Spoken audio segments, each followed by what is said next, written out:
Alors, bonsoir et bienvenue pour ce deuxième rendez-vous après la magnifique séance d'ouverture à la mémoire de Josie Eisenberg, ce passeur extraordinaire qui nous a enchantés et qui nous a fait comprendre à quel point c'était important de commencer par ça pour qu'on puisse, dans la suite de notre cycle de cette année, Israël à l'heure des nations, essayer de réfléchir, essayer de décrypter, essayer de trouver des nouvelles grilles de lecture pour comprendre un tout petit peu mieux l'immense complexité de la gouvernance et des alliances d'aujourd'hui autour de nous, un peu plus loin, et qui font que la vie de chacun d'entre nous est bien entendu extrêmement affectée par toutes ces connaissances. Et nous aurons la chance ce soir d'avoir des informations et une analyse d'une fiabilité et d'une pertinence extraordinaire.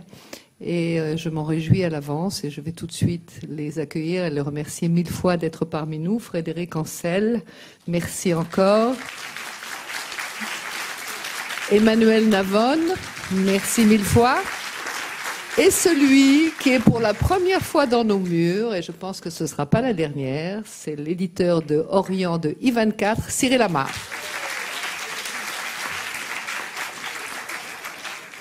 Merci à tous les trois. Avant que de vous donner la parole, je voudrais vous raconter une fois de plus, mais avec la plus grande sincérité de tout mon cœur, à quel point ces rendez-vous sont importants parce que finalement vous partagez avec nous la mission essentielle de ce cadre d'études et d'excellence qu'est le Collège académique de Netanya, qui a choisi la francophonie et qui depuis 15 ans s'attache à essayer de donner une vraie chance au plus grand nombre possible de jeunes étudiants français. Vous en avez vu quelques-uns à l'entrée qui vous ont accueillis, puisque ce sont les jeunes de la prépa Business Massa. Ils sont 25 cette année, mais nous avons au-delà 170 jeunes cette année qui partagent le cursus estudiantal du collège dans toutes les facultés.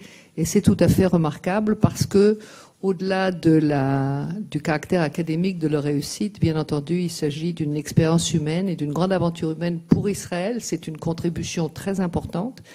Ils restent en Israël, ils font leur vie en Israël. Je dis souvent avec un sourire, mais je le fais avec beaucoup de bonheur, que les hormones travaillent autant que les tuteurs dans nos groupes et que nous avons des dizaines, sinon maintenant presque 100 petits-enfants depuis 15 ans de ces jeunes et que c'est un véritable bonheur. Et vous le savez, j'ai toujours eu envie, merci. Je voulais dire que ces choses-là n'arrivent pas toutes seules, bien entendu, et que ceux que je dois absolument remercier du fond du cœur, ce sont tous ceux qui, avec vous, permettent à ces projets de voir le jour et de se réaliser. Alors, les fondations d'Agnès et de Penny Steinmetz, de Underwood, de Rachi, qui nous accompagnent depuis des années, la fondation Saba, Sam Pinto, qui est à nos côtés aussi d'une manière extraordinaire, Serge Azria, qui de Los Angeles s'occupe de jeunes femmes dans des conditions extrêmement difficiles et qui fait un projet absolument magnifique. Il se trouve que c'est l'oncle chéri de Nicole Fary, que vous connaissez bien, donc c'est pas par hasard qu'il est arrivé chez nous, c'est grâce à elle. Que nous avons également un très grand nombre d'autres soutiens et supporters qui font en sorte que ce collège puisse réaliser ces projets pour lesquels il s'est engagé et nous avons fait le vœu d'y parvenir tout au long des années. Alors ça, c'est pour l'intérieur. On reçoit de l'argent, c'est formidable. Vous êtes là, vous êtes fidèles, vous nous soutenez. Ça fabrique des bourses extraordinaires. Et puis, de l'autre côté de cette équation-là, eh bien, il y a ces trois jeunes femmes extraordinaires dirigées par Nicole Fary, Céline Sabag et Sonia Levy, qui sans elles, véritablement, on ne serait pas avec cette armée d'étudiants de Massa et d'autres facultés qui font qu'ils se sentent chez eux, dans leur maison, parce que l'immense talent et le cœur qu'elles mettent à essayer de donner le plus d'assistance pédagogique à tous leurs besoins fait en sorte que nous sommes devenus véritablement un modèle d'intégration réussie avec la plus grande bienveillance, la plus grande affection, mais aussi la plus grande rigueur parce que ça va souvent et quelquefois ensemble, en tout cas pour ce qui nous concerne. Maintenant, comme vous le savez, j'ai toujours l'habitude de partager avec vous les bonnes nouvelles. Alors, là, il y a une très, très grande nouvelle. Une nouvelle un petit peu historique. Vous savez que notre partenaire principal, c'est l'Alliance israélite française, au travers de l'Institut Lévinas, c'est que le professeur Gérard Rabinovitch nous a accompagnés pendant des années. Il est un petit peu moins présent cette année, mais le président de l'Alliance israélite mondiale, Mark Eisenberg, lui est très très présent à nos côtés. Et c'est grâce à lui d'ailleurs que nous réalisons une fois de plus le cycle de cette année. Il a créé il y a quelques années, lorsqu'il a fait son alliance en Israël, ce grand manifeste qui s'appelle Kalita et qui a regroupé toutes les associations françaises qui existaient en Israël afin d'essayer de trouver une harmonie et de trouver une voix la plus forte possible pour représenter les Français d'Israël parce qu'il pensait à juste titre que ça n'était pas suffisant. Alors il a beaucoup travaillé, il a essuyé beaucoup de refus, mais comme c'est un Eisenberg et que ça, c'est pas le genre de choses qui peuvent lui faire peur, il a continué et il y a à peu près maintenant 10 jours, au dernier Conseil des ministres, il a réussi à convaincre Naftali Bennett, le ministre de l'Éducation, que l'Aliyah de France était très importante par sa qualité, par sa spécificité et par le fait que nous avions encore des sources extraordinaires, à la fois en France et en Israël, de communication entre les deux communautés qui sont très importantes et qui feront, et elles l'ont fait déjà dans plusieurs domaines, la gloire d'Israël. Bennett l'a parfaitement compris et il a accepté, décidé, convaincu et obtenu du Premier ministre israélien et du Conseil des ministres un mandat afin d'établir une véritable politique avec budget à la pointe pour augmenter d'une manière substantielle et significative les moyens qui seront mis au service de cette Aliyah de France. Alors c'est complètement historique parce que ça n'a jamais été fait avant et qu'à cet égard, lui qui est notre partenaire et notre ami et un petit peu de ma famille, on lui donne un immense merci. Je voudrais qu'on l'applaudisse très fort. Il n'est pas là ce soir.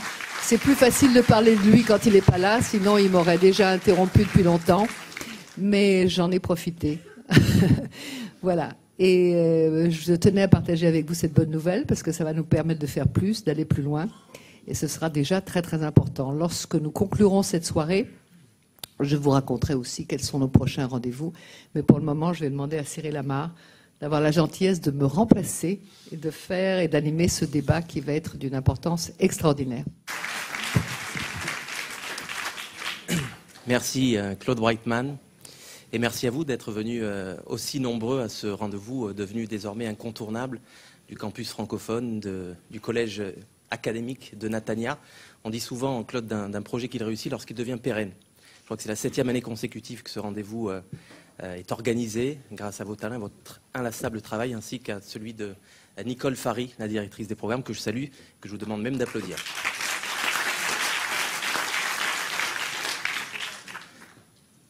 Je voudrais saluer aussi les 40 000 auditeurs qui nous regardent à travers leur petit écran d'ordinateur à travers le monde, puisque j'ai cru comprendre de Nicole Fary qu'ils étaient nombreux à suivre votre cycle d'études, et on les en remercie, d'où qu'ils nous regardent. Alors un thème ce soir, si vous avez répondu positivement à la... D'accord, on m'entend pas.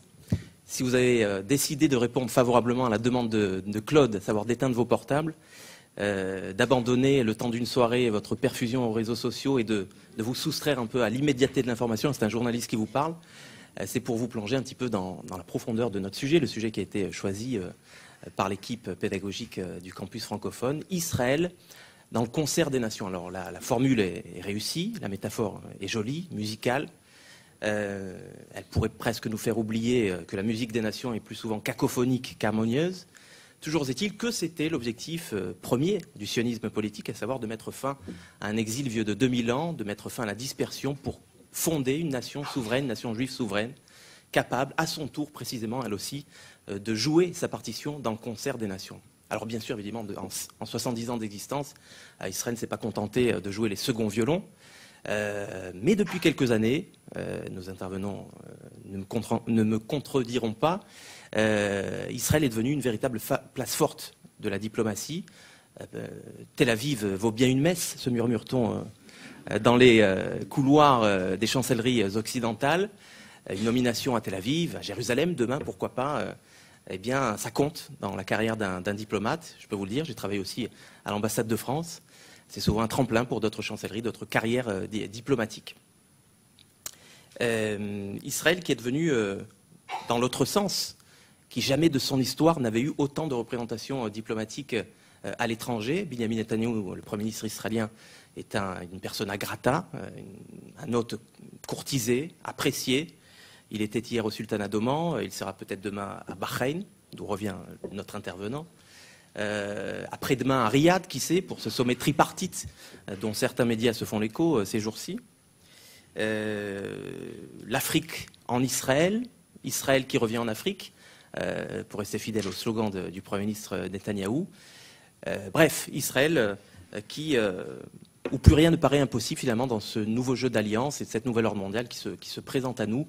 Benjamin Netanyahou, même si Israël était très peu concerné par la Première Guerre mondiale, ou indirectement en tout cas, se voit offrir le premier rang par Emmanuel Macron lors des cérémonies internationales pour la commémoration de l'armistice. C'est autant de portes que les Israéliens ne pensaient pas pouvoir pousser sans avoir résolu le conflit israélo-palestinien. Et c'est peut-être là une grande victoire idéologique pour Benjamin Netanyahou. On soumettra l'hypothèse à nos intervenants. C'était le paradigme diplomatique d'Israël selon lequel il faudrait avant tout résoudre notre conflit avec les Palestiniens pour pouvoir nous voir offrir l'accès au monde et au monde arabe plus particulièrement. De New Delhi à Riyad, de Mascate à N'Djamena, de Budapest à Moscou, plus personne ne cache aujourd'hui sa volonté de se rapprocher de l'État hébreu. Alors qu'est-ce qui séduit autant les dirigeants des grandes capitales occidentales ou asiatiques? Qu'est-ce qui les pousse à venir pèleriner, à se bousculer au portillon à Jérusalem pour rencontrer le Premier ministre, le ministre des Affaires étrangères, certains diront le ministre de l'Intégration, le ministre de la Santé, aujourd'hui le ministre de la Défense, la nation start-up peut-être, la supériorité technologique d'Israël, militaire, les réponses que peut apporter Israël face aux défis que nous lance le terrorisme islamique, sans doute, et en même temps, si j'ose dire, comment expliquer alors que malgré un processus de paix qui est moribond avec les Palestiniens, eh bien, Israël souffre toutefois d'une certaine déficience d'image dans certains campus américains, malgré le fait qu'Israël soit un allié de l'Amérique.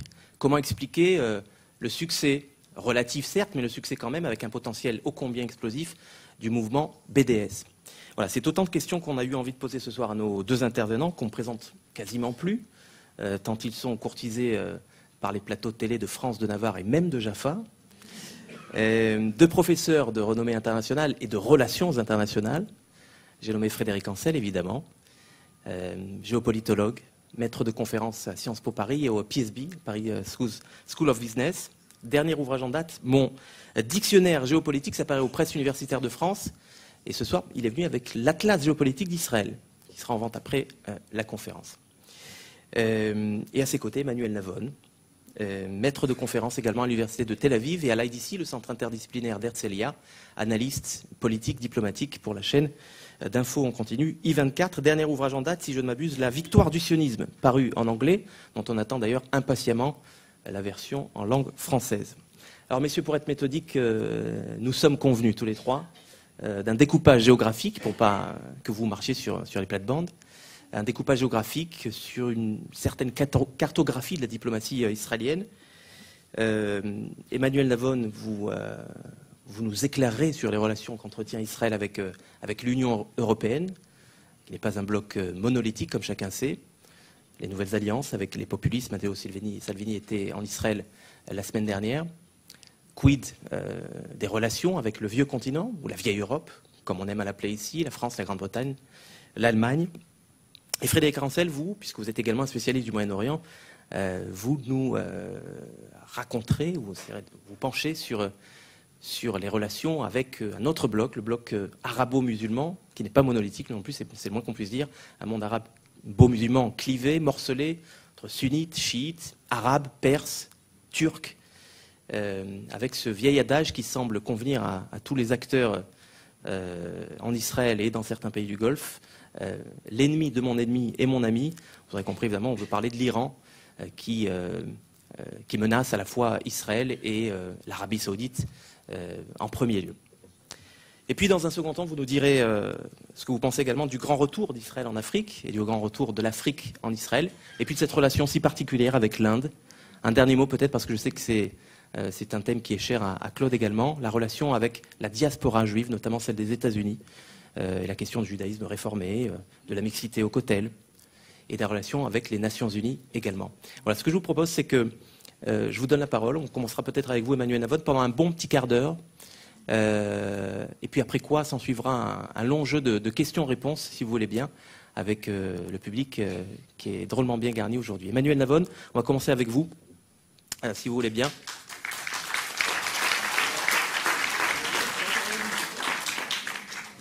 Alors je disais, Matteo Salvini, le sulfureux ministre de l'Intérieur italien, était en visite en Israël ces derniers jours.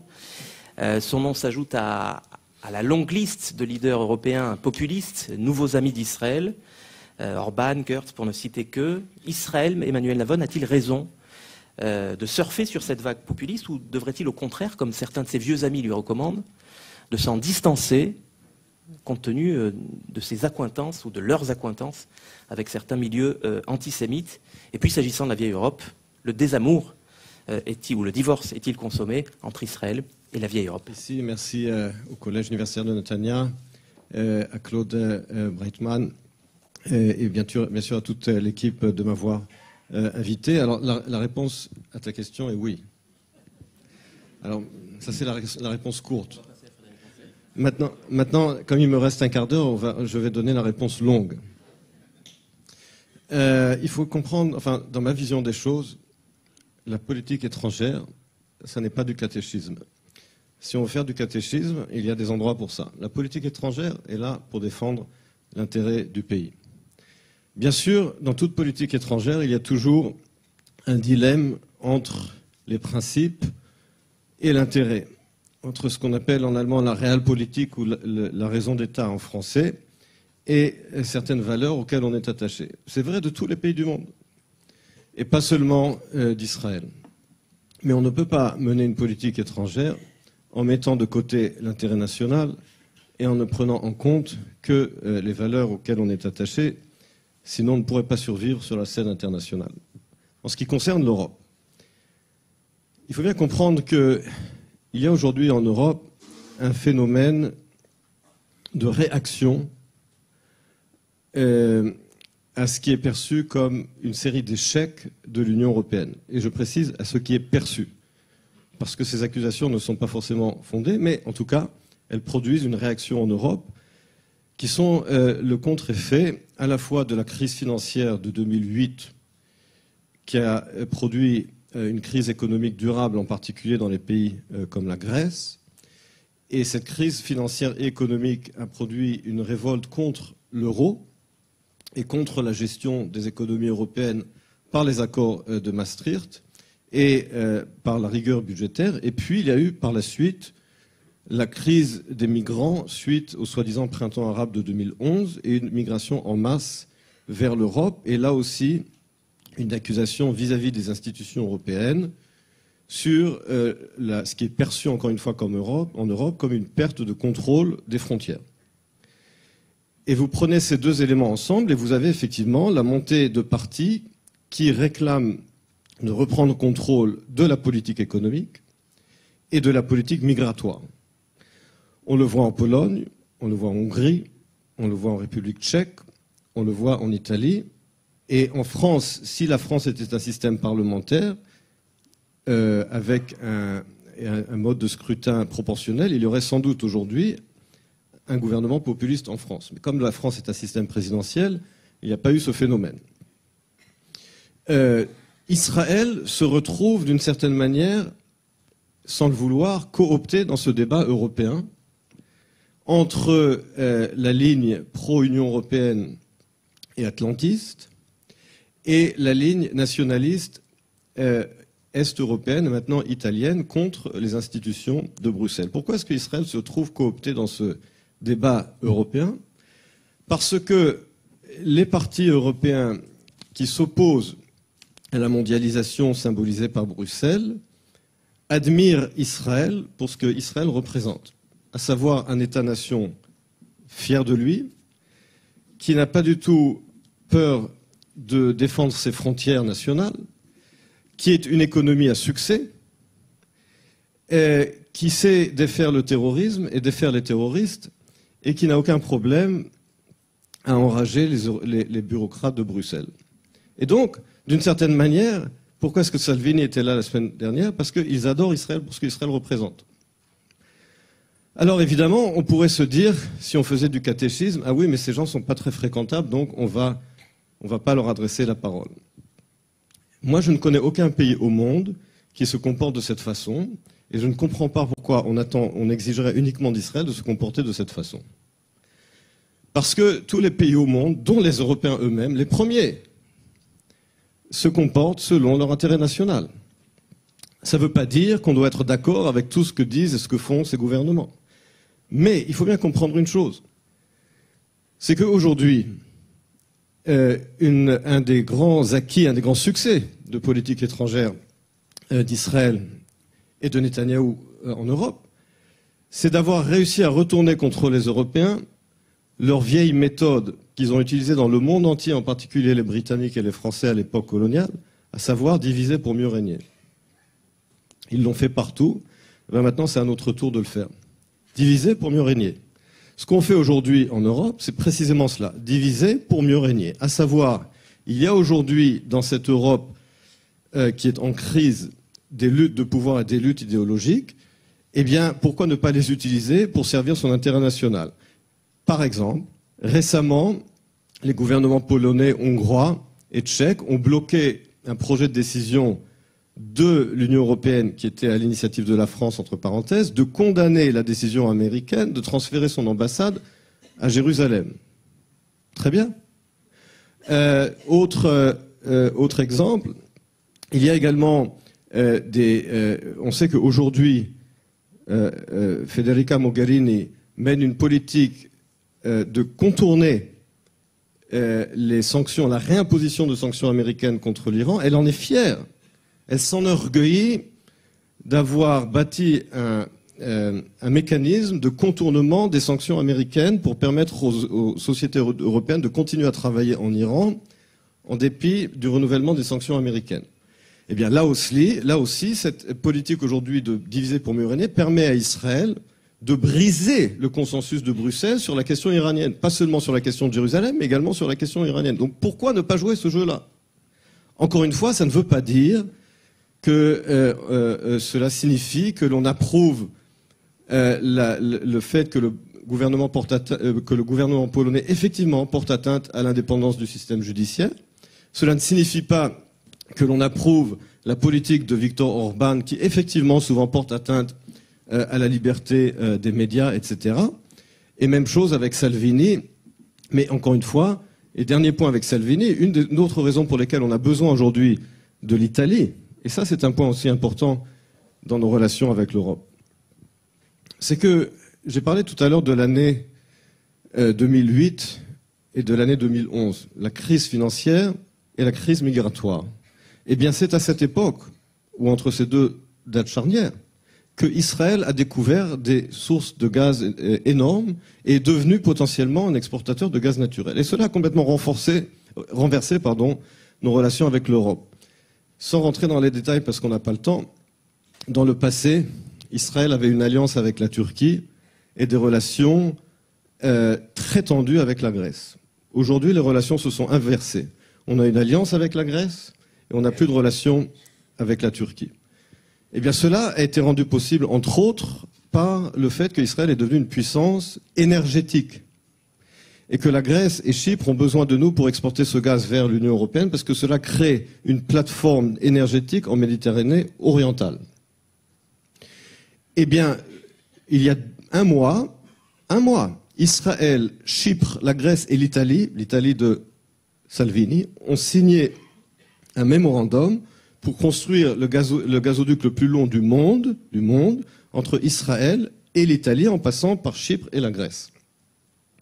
Eh bien, il y a beaucoup d'opposants à ce projet en Europe, en particulier l'Espagne, parce que l'Espagne est une plaque tournante de gaz liquéfié et ne veut pas d'un concurrent énergétique en Méditerranée de l'Est. Mais il y a d'autres forces au sein de l'Union européenne qui ne veulent pas de ce projet. Et donc, on a besoin de ce partenariat avec l'Italie. Et par conséquent, en termes d'intérêt national, oui, cela sert l'intérêt d'Israël avec, je dirais, jusqu'à un certain point. Pas à 100%. Pas à 100%, pourquoi?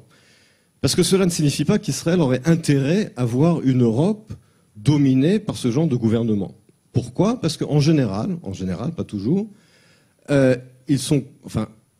disons que la plupart du temps, ils sont contre le marché libre, contre le libre-échange. Ils ont des politiques économiques mercantilistes, d'une part, alors même que l'Europe est le premier partenaire commercial d'Israël. Et Israël est membre des projets de recherche et de développement de l'Union européenne.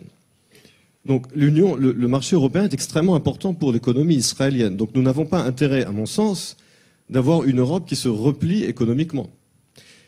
Par ailleurs, la plupart de ces gouvernements, pas toujours, mais on pourra rentrer dans les détails ensuite, en termes de politique étrangère, sont plus pro-russes que atlantistes. Ça aussi, ça ne sert pas du tout l'intérêt israélien. Moi, je n'ai pas envie d'une Europe alignée à Poutine et protectionniste. Donc je ne dis pas qu'on a intérêt à voir la fin de l'Union européenne, pas du tout. Je me suis opposé au Brexit pour cette raison. Je pense que le Brexit est une catastrophe pour la Grande-Bretagne et que, surtout si Corbyn remplace May, vous imaginez un peu en quoi est-ce qu'on y gagne au change. Mais jouer en attendant ce jeu de diviser pour mieux régner, bien entendu que ça sert l'intérêt national. Et comme je l'ai dit, la politique étrangère, ça n'est pas du catéchisme. Et quand on parle de nos ennemis traditionnels en Europe occidentale, oui, nos amis traditionnels, il faut les chercher parfois en Europe occidentale à la loupe, parce que, je ne sais pas, à Bruxelles, si on parle de Federica Mogherini, et que, oui, nous avons des relations privilégiées avec la Grande-Bretagne, avec l'Allemagne et avec la France. Mais pourquoi? Et je terminerai là-dessus. Pourquoi nous avons ces relations privilégiées? Et parce qu'eux aussi se comportent comme tout le monde, comme tous les pays du monde.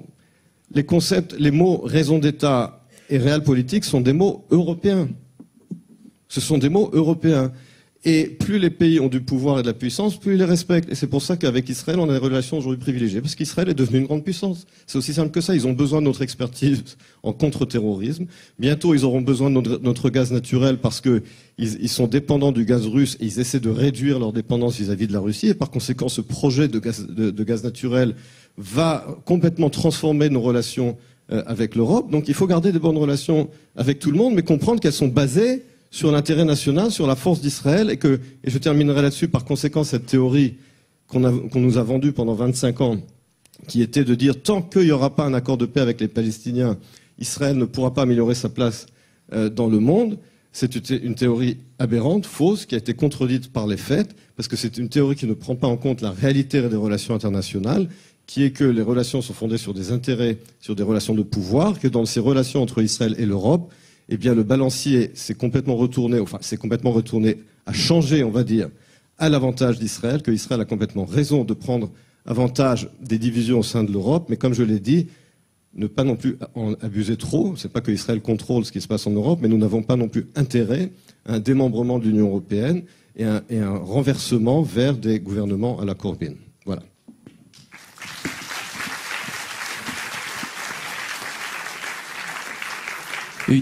Une petite question avant que Frédéric Ancel, qui vient de publier un long article sur la relation entre Israël et l'Union européenne. Évidemment, les États sont des monstres froids qui ne sont régis que par leurs intérêts propres de réel politique, de raison d'État, comme vous les qualifiez. Évidemment que les grandes puissances occidentales sont très peu regardantes pour leurs échanges commerciaux avec la Chine, très peu respectueuses des droits de l'homme, comme chacun sait, ou l'Arabie Saoudite. On vient de le voir avec l'affaire Jamal Khashoggi. Mais quand il s'agit de l'ADN propre de l'État d'Israël, il ne s'agit pas d'être regardant sur le système judiciaire polonais, il s'agit d'être regardant sur les lois qui, en l'occurrence, en Pologne, veulent dédouaner la responsabilité de l'État polonais dans la Shoah. Est-ce que là aussi, c'est la raison d'État qui doit primer? Il faut être précis sur les faits, là aussi. La loi polonaise ne dédouane pas l'État polonais, la nation polonaise. Le problème avec cette loi, c'est que, effectivement, la loi dit... Le gouvernement polonais était à Londres. C'est pas lui qui a collaboré avec les nazis. Effectivement, la loi est problématique en ce sens où elle essaie de dédouaner toute la population polonaise, alors que l'on sait très bien, évidemment, qu'il y a eu des cas de collaboration. Dans ces cas-là, c'est important que le gouvernement israélien fasse entendre sa voix de façon très claire. Ça ne signifie pas qu'il faille complètement rompre les relations avec la Pologne et ne pas utiliser nos relations avec la Pologne au sein de l'Union européenne. Encore une fois, c'est pas noir ou blanc. Comme disait Mitterrand, la réalité, elle est ni noire ni blanche. C'est toujours gris clair ou gris foncé. Et encore une fois, on ne peut pas. Il y a des choses qu'on ne peut pas admettre, effectivement. Mais sur la question de la loi sur la Shoah, il faut être très clair. Et peut-être que le gouvernement israélien aurait dû être plus clair, parce qu'on est arrivé à une espèce d'arrangement sur la formulation de la loi. Encore une fois, la réelle politique, ça ne signifie pas tout laisser passer et fermer les yeux. Je n'ai pas dit cela. Mais, encore une fois, il n'y a aucune raison que Israël se comporte différemment d'autres pays occidentaux. Et je ne veux pas être comparé à la Russie ou à la Chine. Moi, je veux qu'on me juge par les mêmes standards que les pays occidentaux. Ni plus, ni moins. Eh bien, aucun pays occidental ne se comporte uniquement, ignore son intérêt national. Donc, encore une fois, oui, la politique étrangère, à mon avis, doit être basée sur l'intérêt national, sans ignorer certaines valeurs de base, mais encore une fois, selon les mêmes standards que d'autres pays occidentaux. Frédéric Ancel, le désamour entre Israël et l'Union européenne, c'est une vue de l'esprit ? Il me semblait que j'étais confiné au Moyen-Orient et ta question m'emplit de plaisir. C'est un vrai bonheur de pouvoir aussi parler de l'Europe. Vraiment, merci. Je ne pense pas qu'il y ait, un désamour. Effectivement, je l'ai écrit récemment dans Politique internationale. Alors, avec un titre un petit peu provocateur, l'Europe est-elle devenue le principal allié d'Israël ? Bon, vous noterez le point d'interrogation tout de même. Et en réalité, toute l'Europe orientale, les 10 États qui sont entrés dans les années 2000 au sein de l'Union européenne, sont des États aujourd'hui très favorables à Israël, quels que soient les gouvernements successifs, pour au moins 3 raisons rapides. La première, c'est que, et ça rejoint ce qu'a dit Emmanuel, ils n'achètent pas leur gaz et leur pétrole dans le monde arabe, ils l'achètent en Russie. La deuxième raison, c'est l'absence de communautés, alors sauf en Bulgarie, mais c'est un cas un petit peu à part, de communautés musulmanes. Je ne dis pas que des communautés musulmanes pèseraient en défaveur d'Israël, mais de toute façon, la question ne se pose même pas. Donc il n'y a pas de pression ou de perception d'une possible pression électorale d'une partie de la population en défaveur d'Israël. C'est vrai à droite comme à gauche dans les pays d'Europe orientale. Et troisième raison, elle est un petit peu plus fantasmatique. Beaucoup d'hommes politiques, de femmes politiques dans ces États fantasment beaucoup le rapprochement ou les investissements aux États-Unis via Israël et de manière beaucoup plus prosaïque via les Juifs. Bon. Donc les Juifs américains, mais aussi les Juifs d'Israël.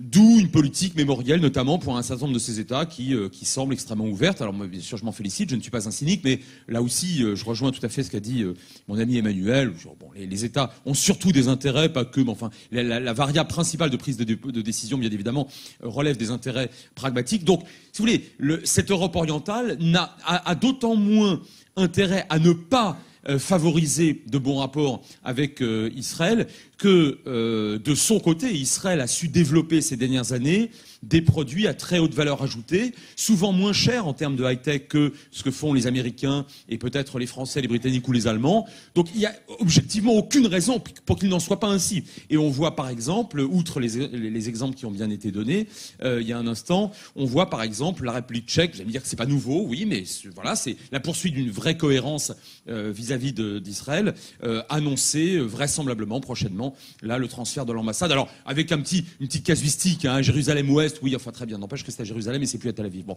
Donc, et je pense que de ce point de vue-là, Prague sera suivi par d'autres États. Alors, ce sont de petits États, mais c'est l'Union européenne. C'est-à-dire que là, il n'y a plus du tout d'unanimité, si tant est qu'il n'y en ait jamais eu, peut-être à Venise en 80. Après, ça a commencé à se fissurer, et encore, contre Israël.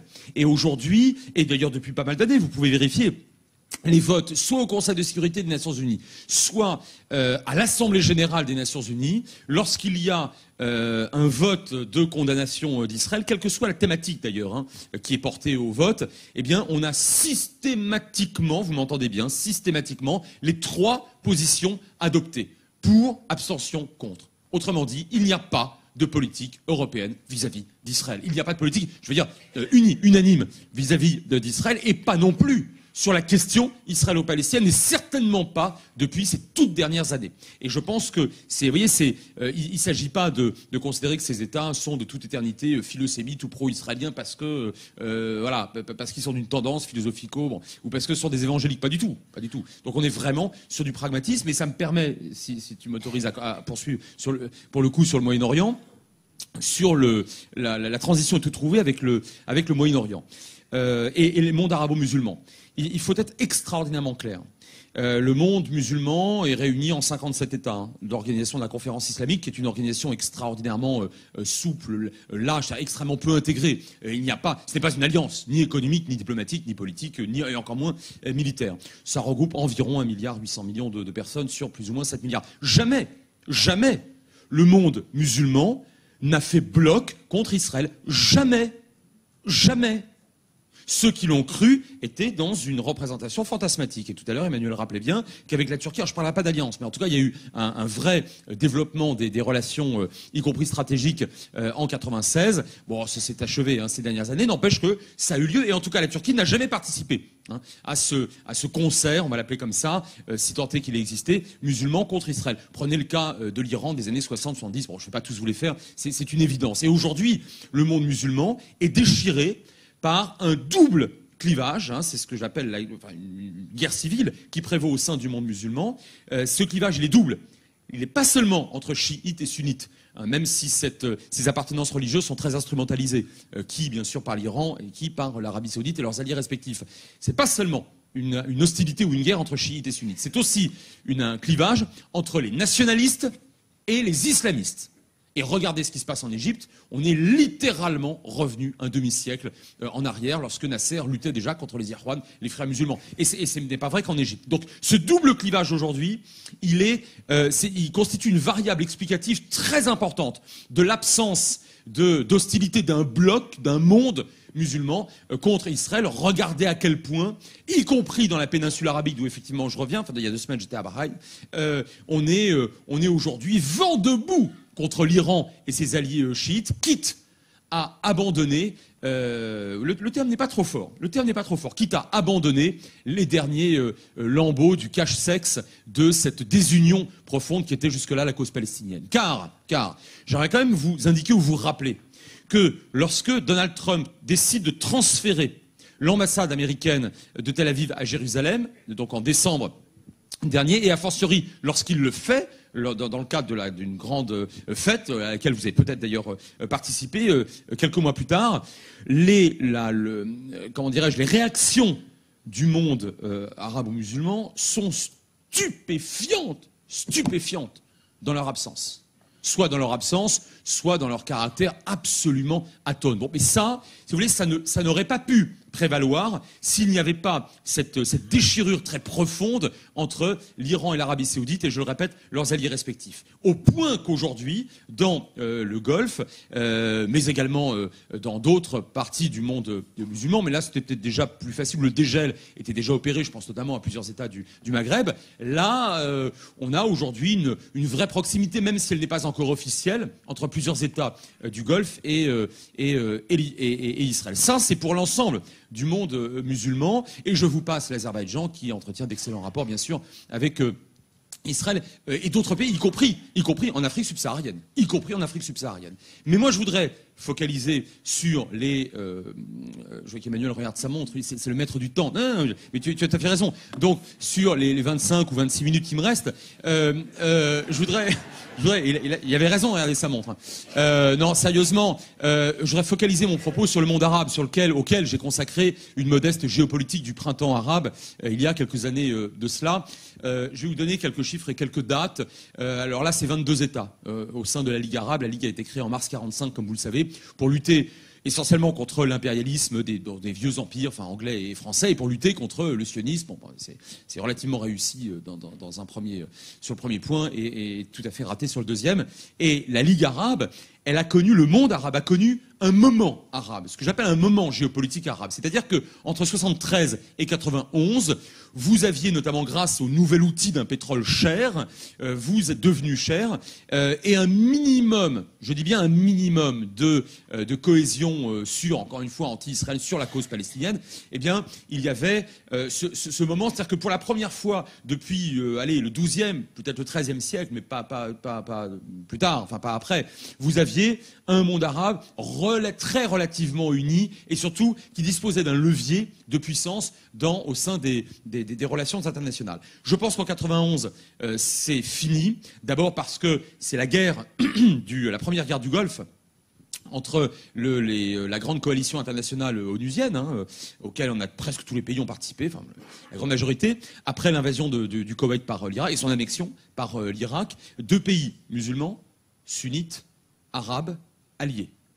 Faut le faire quand même. Donc et la déchirure au sein du monde arabe. Certains prenant fait et cause pour Saddam Hussein et la majorité prenant fait et cause pour la coalition internationale dirigée par les Américains. Et on a oublié ou on a négligé le fait suivant. Depuis 1991 et jusqu'au, effectivement, printemps arabe avec ou sans guillemets de 2010, 2011 et des années qui ont suivi, il y a eu un effondrement géopolitique du monde arabe. Et on y est. Je pense d'ailleurs que je pense qu'en termes de gravité, c'est pas terminé. En 91, la Somalie s'effondre. La Somalie, c'est un pays lointain, pas trop. Beaucoup de gens ne savent pas trop où ça se situe, n'empêche qu'il fait partie de la Ligue arabe. La Somalie n'a jamais été une grande puissance, mais en 91, elle s'effondre entre plusieurs groupes rivaux, et on en revient à un clanisme et à un tribalisme extrêmement puissant, prégnant, qui d'ailleurs est un phénomène comment dirais-je, une modalité des rapports de force entre les différents collectifs qui prévalait avant la colonisation. Et avant l'importation, depuis l'Europe, notamment depuis la France et l'Allemagne, de la notion de Watan, de la notion de nation. La notion de nation dans le monde arabe, elle est très récente. Et elle provient de l'Europe. D'ailleurs, les islamistes se font fort de le rappeler en permanence. C'est pas à nous. On l'a importé des Roumis, on a importé des Romains, on l'a importé des Européens, des Occidentaux. Ça ne nous appartient pas. Il faut revenir à ce que nous étions, disent-ils en permanence. Bref, la Somalie s'effondre et depuis, elle n'a plus jamais été un État cohérent. Il y a 3 Somalies, 2 des 3 ne sont pas reconnus. Dans la 3e, il n'y a pas d'aéroport. Si vous voulez, on ne peut pas considérer que c'est une puissance au sein de la Ligue arabe. En 2003, c'est l'Irak qui s'effondre avec le départ de Saddam sous la coalition, alors là pour le coup anglo-américaine, dont vous vous souvenez tous. Les Kurdes étaient déjà de facto autonomes, là ils deviennent de facto indépendants en réalité, et les chiites prennent le pouvoir. Les chiites sont favorables à l'Iran. Affaiblissement, nouvel affaiblissement du monde arabe. Et là l'Irak était un pays très important au sein de la Ligue arabe. Et puis 2011, c'est la cascade. Vous avez d'abord le Soudan, qui perd le Sud. Alors il perd ses populations noires, non arabes, non musulmanes, et pour l'essentiel chrétiennes et animistes, mais il perd aussi et surtout le pétrole.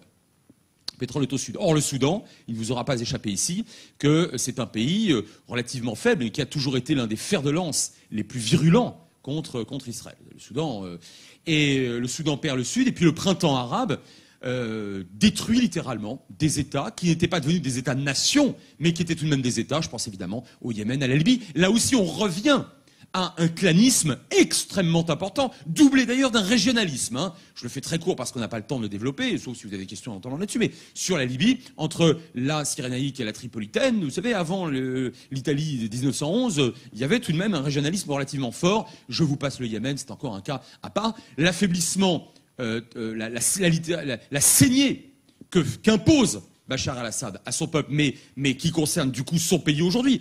La Syrie n'est plus une véritable puissance. L'armée syrienne, elle n'est debout, et Assad est toujours debout, que par, évidemment, le soutien massif des Russes et des Iraniens et du Hezbollah. L'affaiblissement est chronique. Or, la Syrie, c'est pas à vous que je vais l'apprendre ici en Israël, était l'ennemi le plus implacable d'Israël et l'une des voix très importantes de la Ligue arabe, notamment via le parti Baas au pouvoir, etc. Et puis, affaiblissement d'autres États, je pense notamment à l'Égypte, qui ne parvient même pas à tenir, dont l'armée est la plus puissante du monde arabe, et qui n'arrive même pas à tenir le nord-est du Sinaï, enfin, je veux dire, bon, en dépit d'ailleurs des armements tout à fait sophistiqués que la France vend à l'Égypte avec l'argent saoudien. Bon. Donc, si vous ajoutez à ça, on fait de très très bons avions de combat en France, s'il vous plaît, pensez-y. De très beaux bateaux. À côté de cela, conjoncturellement, vous avez la poursuite de ce que j'appelle un contre-choc pétrolier, j'appelle juste pas le seul à l'appeler comme ça, lié notamment, pas seulement, mais notamment à la production aujourd'hui extraordinairement importante, évidemment, des différents schistes nord-américains et notamment américains plus spécifiquement. Si vous voulez, quand vous mettez tout ça bout à bout, lorsque vous additionnez ou lorsque vous emboîtez ces différentes pièces du puzzle, pourquoi aujourd'hui, et j'en termine, pourquoi aujourd'hui un pays comme l'Inde, que tu as cité à juste titre, pourquoi un pays comme l'Inde, pourquoi un pays comme la Chine, pourquoi des États d'Europe orientale et peut-être même d'Europe occidentale, pourquoi l'Australie, qui vient de faire de nouveau des gestes très importants vis-à-vis d'Israël. Pourquoi le Canada et d'autres États, et des États d'Afrique subsaharienne qui n'ont plus de menaces, qui n'ont plus cette épée de Damoclès pétrolière, voire sécuritaire d'un certain nombre d'États arabes, comme dans les années 70, s'ils entretenaient de bons rapports avec Israël, pourquoi voulez-vous que, au fond, assez pragmatiquement, tous ces États n'entretiennent pas de bonnes relations avec Israël, dont je rappelle, mais ça a été très bien dit, que par ailleurs, il peut fournir en matière militaire, médicale, agricole, etc., enfin high-tech, informatique, etc., des produits tout à fait intéressants, au sens le plus basique et le plus banal et le plus prosaïque du terme. Donc au sein même du Moyen-Orient et du monde arabe plus particulièrement, je vous dirais qu'aujourd'hui, à la fois dans l'absolu et en part relative, dans l'absolu parce que Israël a créé suffisamment de capacités et de produits susceptibles de satisfaire des régimes et des économies, y compris si ces régimes officiellement ne sont pas favorables à Israël, et en part relative avec l'effondrement du monde arabe, dont plusieurs membres, plusieurs États sont littéralement alliés aujourd'hui d'Israël, même si ce n'est pas officiellement dit comme ça. Certains sont protégés, commencez par vos voisins orientaux, littéralement protégés par Israël. Bon. Donc je vous dirais que jamais, notamment pour ces raisons, Israël n'a disposé d'un tel rapport de force diplomatique. Et je conclus là encore par un chiffre. Au début des années 2010, l'autorité palestinienne, soutenue par plusieurs États, y compris des États arabes, a tenté d'être reconnu comme État de plein droit et à part entière de l'Organisation des Nations Unies. Et d'ailleurs, la Palestine est devenue, comme vous le savez, État, mais État non membre. Bon.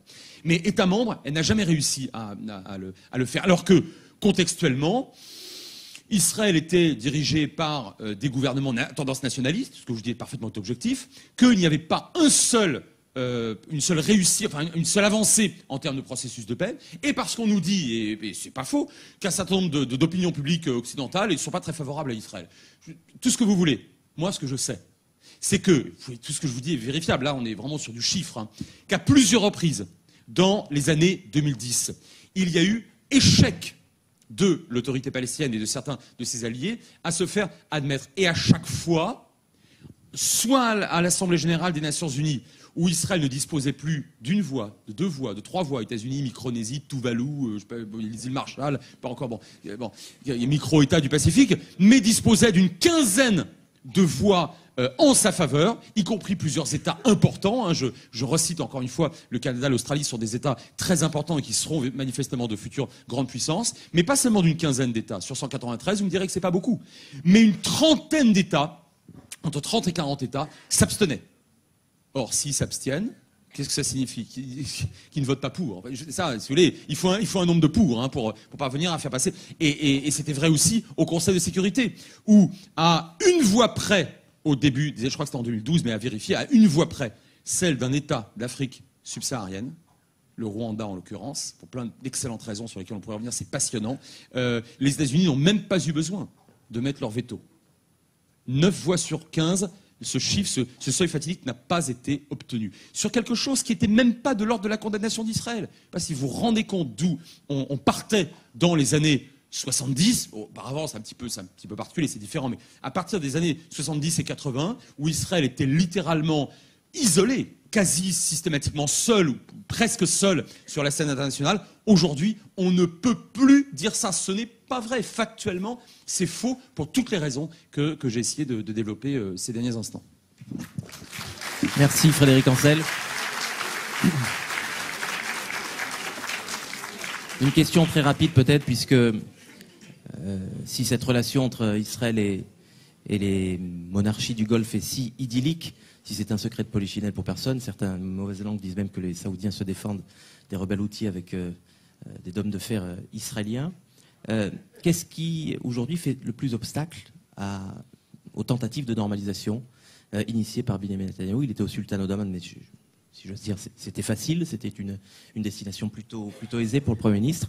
Qu'est-ce qui empêche aujourd'hui le prince héritier saoudien et d'autres, parce que vous étiez à Bahreïn, vous avez peut-être des informations, de normaliser enfin cette relation et de la vivre au grand jour? Nous sommes en Israël, je vais donc te répondre par une autre question. Manifestement, ça plaît. Voyons voir. L'Inde continue à voter systématiquement contre Israël à l'Assemblée générale des Nations Unies.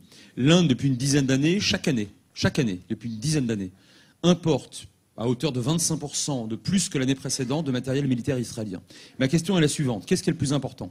Une normalisation officielle des relations. Alors, il y a des relations. Hein. Enfin, elles sont officiellement glaciales. Enfin, diplomatiquement, elles sont très, très froides. Idem avec la Chine. Ou est-ce que c'est l'obtention par Israël pour sa balance commerciale de fonds extrêmement importants, et d'ailleurs, et quelque part, d'un véritable soutien en termes d'expérience, pour les deux d'ailleurs, parce que je pense que l'Inde a davantage à apprendre sur le plan militaire qu'Israël de l'Inde. Je crois que c'est la deuxième réponse qui prévaut. Bahreïn, les Émirats Arabes Unis, je dirais qu'aujourd'hui, leurs dirigeants respectifs, pour des questions liées à leurs affaires intérieures, parce qu'ils abritent, enfin, je veux dire, c'est au sein de ces pays, il y a des pans de la population extrêmement conservateurs. Je sais, tout le monde n'est pas du tout favorable à la reconnaissance de l'entité sioniste. Mais enfin, donc, si vous voulez, on maintient en surface une forme on respecte la forme en quelque sorte, hein, la forme de l'hostilité vis-à-vis d'Israël.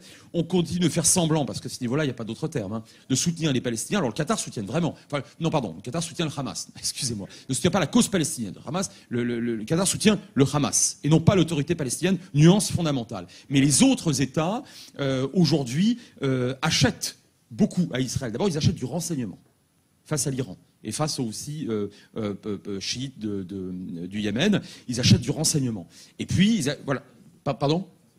Et face aux gens, oui, c'est ça. Alors après les Saoudiens, je dirais que pour l'instant, ils sont dotés d'un chef aux manières un peu baroques. Bon, alors je suis même pas certain qu'aujourd'hui ça rapporte quoi que ce soit, si vous voulez, en termes d'image, d'aller serrer la main de MBS. Mais au fond, encore une fois, ou d'autres chefs d'État, le plus important, c'est ce que très concrètement, très pragmatiquement, ça vous apporte. Ça apporte pour le pays. C'est ça, en termes de politique étrangère, en termes de finances publiques, en termes d'expérience d'armement, de renseignement, etc. Et de ce point de vue-là, Israël, ces dernières années, a marqué des points quand même extrêmement importants. Alors, cerise sur le gâteau, on n'a pas encore évoqué véritablement la Russie. Mais pendant la très longue crise syrienne, on va l'appeler comme ça, avec pudeur, hein, puisque je rappelle toujours, et notamment à mes étudiants, qu'en 7 ans de guerre civile et de guerre, le nombre de tués en Syrie a été entre 4 et 5 fois plus important que le nombre de tués en 70 ans de guerres israélo-arabes, toutes guerres confondues. Hein, toutes guerres confondues. Et là, très majoritairement des civils en Syrie, en 7 ans. Parenthèse fermée. Donc, pendant cette longue crise, et notamment à partir du moment où les Russes s'engagent massivement après le retrait de Barack Obama de sa propre ligne rouge, hein, en 2013, eh bien, il y a eu, mais vous l'avez suivi comme moi, un nombre de rencontres entre Vladimir Poutine et Benyamin Netanyahou qui ne correspond même pas à un rythme de rencontre entre deux États alliés. C'était beaucoup plus important. Beaucoup plus important. Alors on parlait de quoi ? On se donnait des nouvelles de la femme et des enfants, peut-être aussi. Mais je pense très sincèrement qu'il s'agissait d'abord d'éviter des accidents dans l'espace aérien syrien, et c'est très important. Je suis tout à fait sérieux là. C'est un petit espace aérien, il y a beaucoup d'aviation là-dedans, donc c'est très important. Et deux, les Israéliens ont visiblement, puisque avant cette table ronde, on discutait avec Emmanuel et on était d'accord pour dire que les Israéliens ont réussi à peut-être imposer, enfin à convaincre en tout cas Moscou qu'il ne devait pas y avoir de base militaire fixe iranienne au sol en Syrie. Bah écoutez, attendez, juste, pardon, je conclus. La Syrie est un allié militaire de feu l'URSS depuis 1953. Vous avez vu à quel point cette alliance a été surréactivée. C'est un pays en guerre officiellement, la Syrie, et y compris en guerre avec Israël officiellement, hein, depuis 1948, je vous le rappelle. Bien. Donc la Russie entretient de bons rapports avec Israël, mais enfin sans plus, on n'a pas affaire à deux États alliés. Et la Russie a laissé littéralement les Israéliens empêcher un partenaire de la Russie et un allié d'Assad, lui-même allié de Moscou, d'établir des bases en Syrie. Si ça, c'est pas l'illustration d'un rapport de force, je ne sais pas ce que c'est. Merci Frédéric Ancel. Emmanuel Navone, on va vous redonner la parole avec un mot sur l'Afrique. La visite fin novembre du président du Tchad, Idriss Déby, a semble-t-il donné raison au slogan de campagne de Benyamin Netanyahou.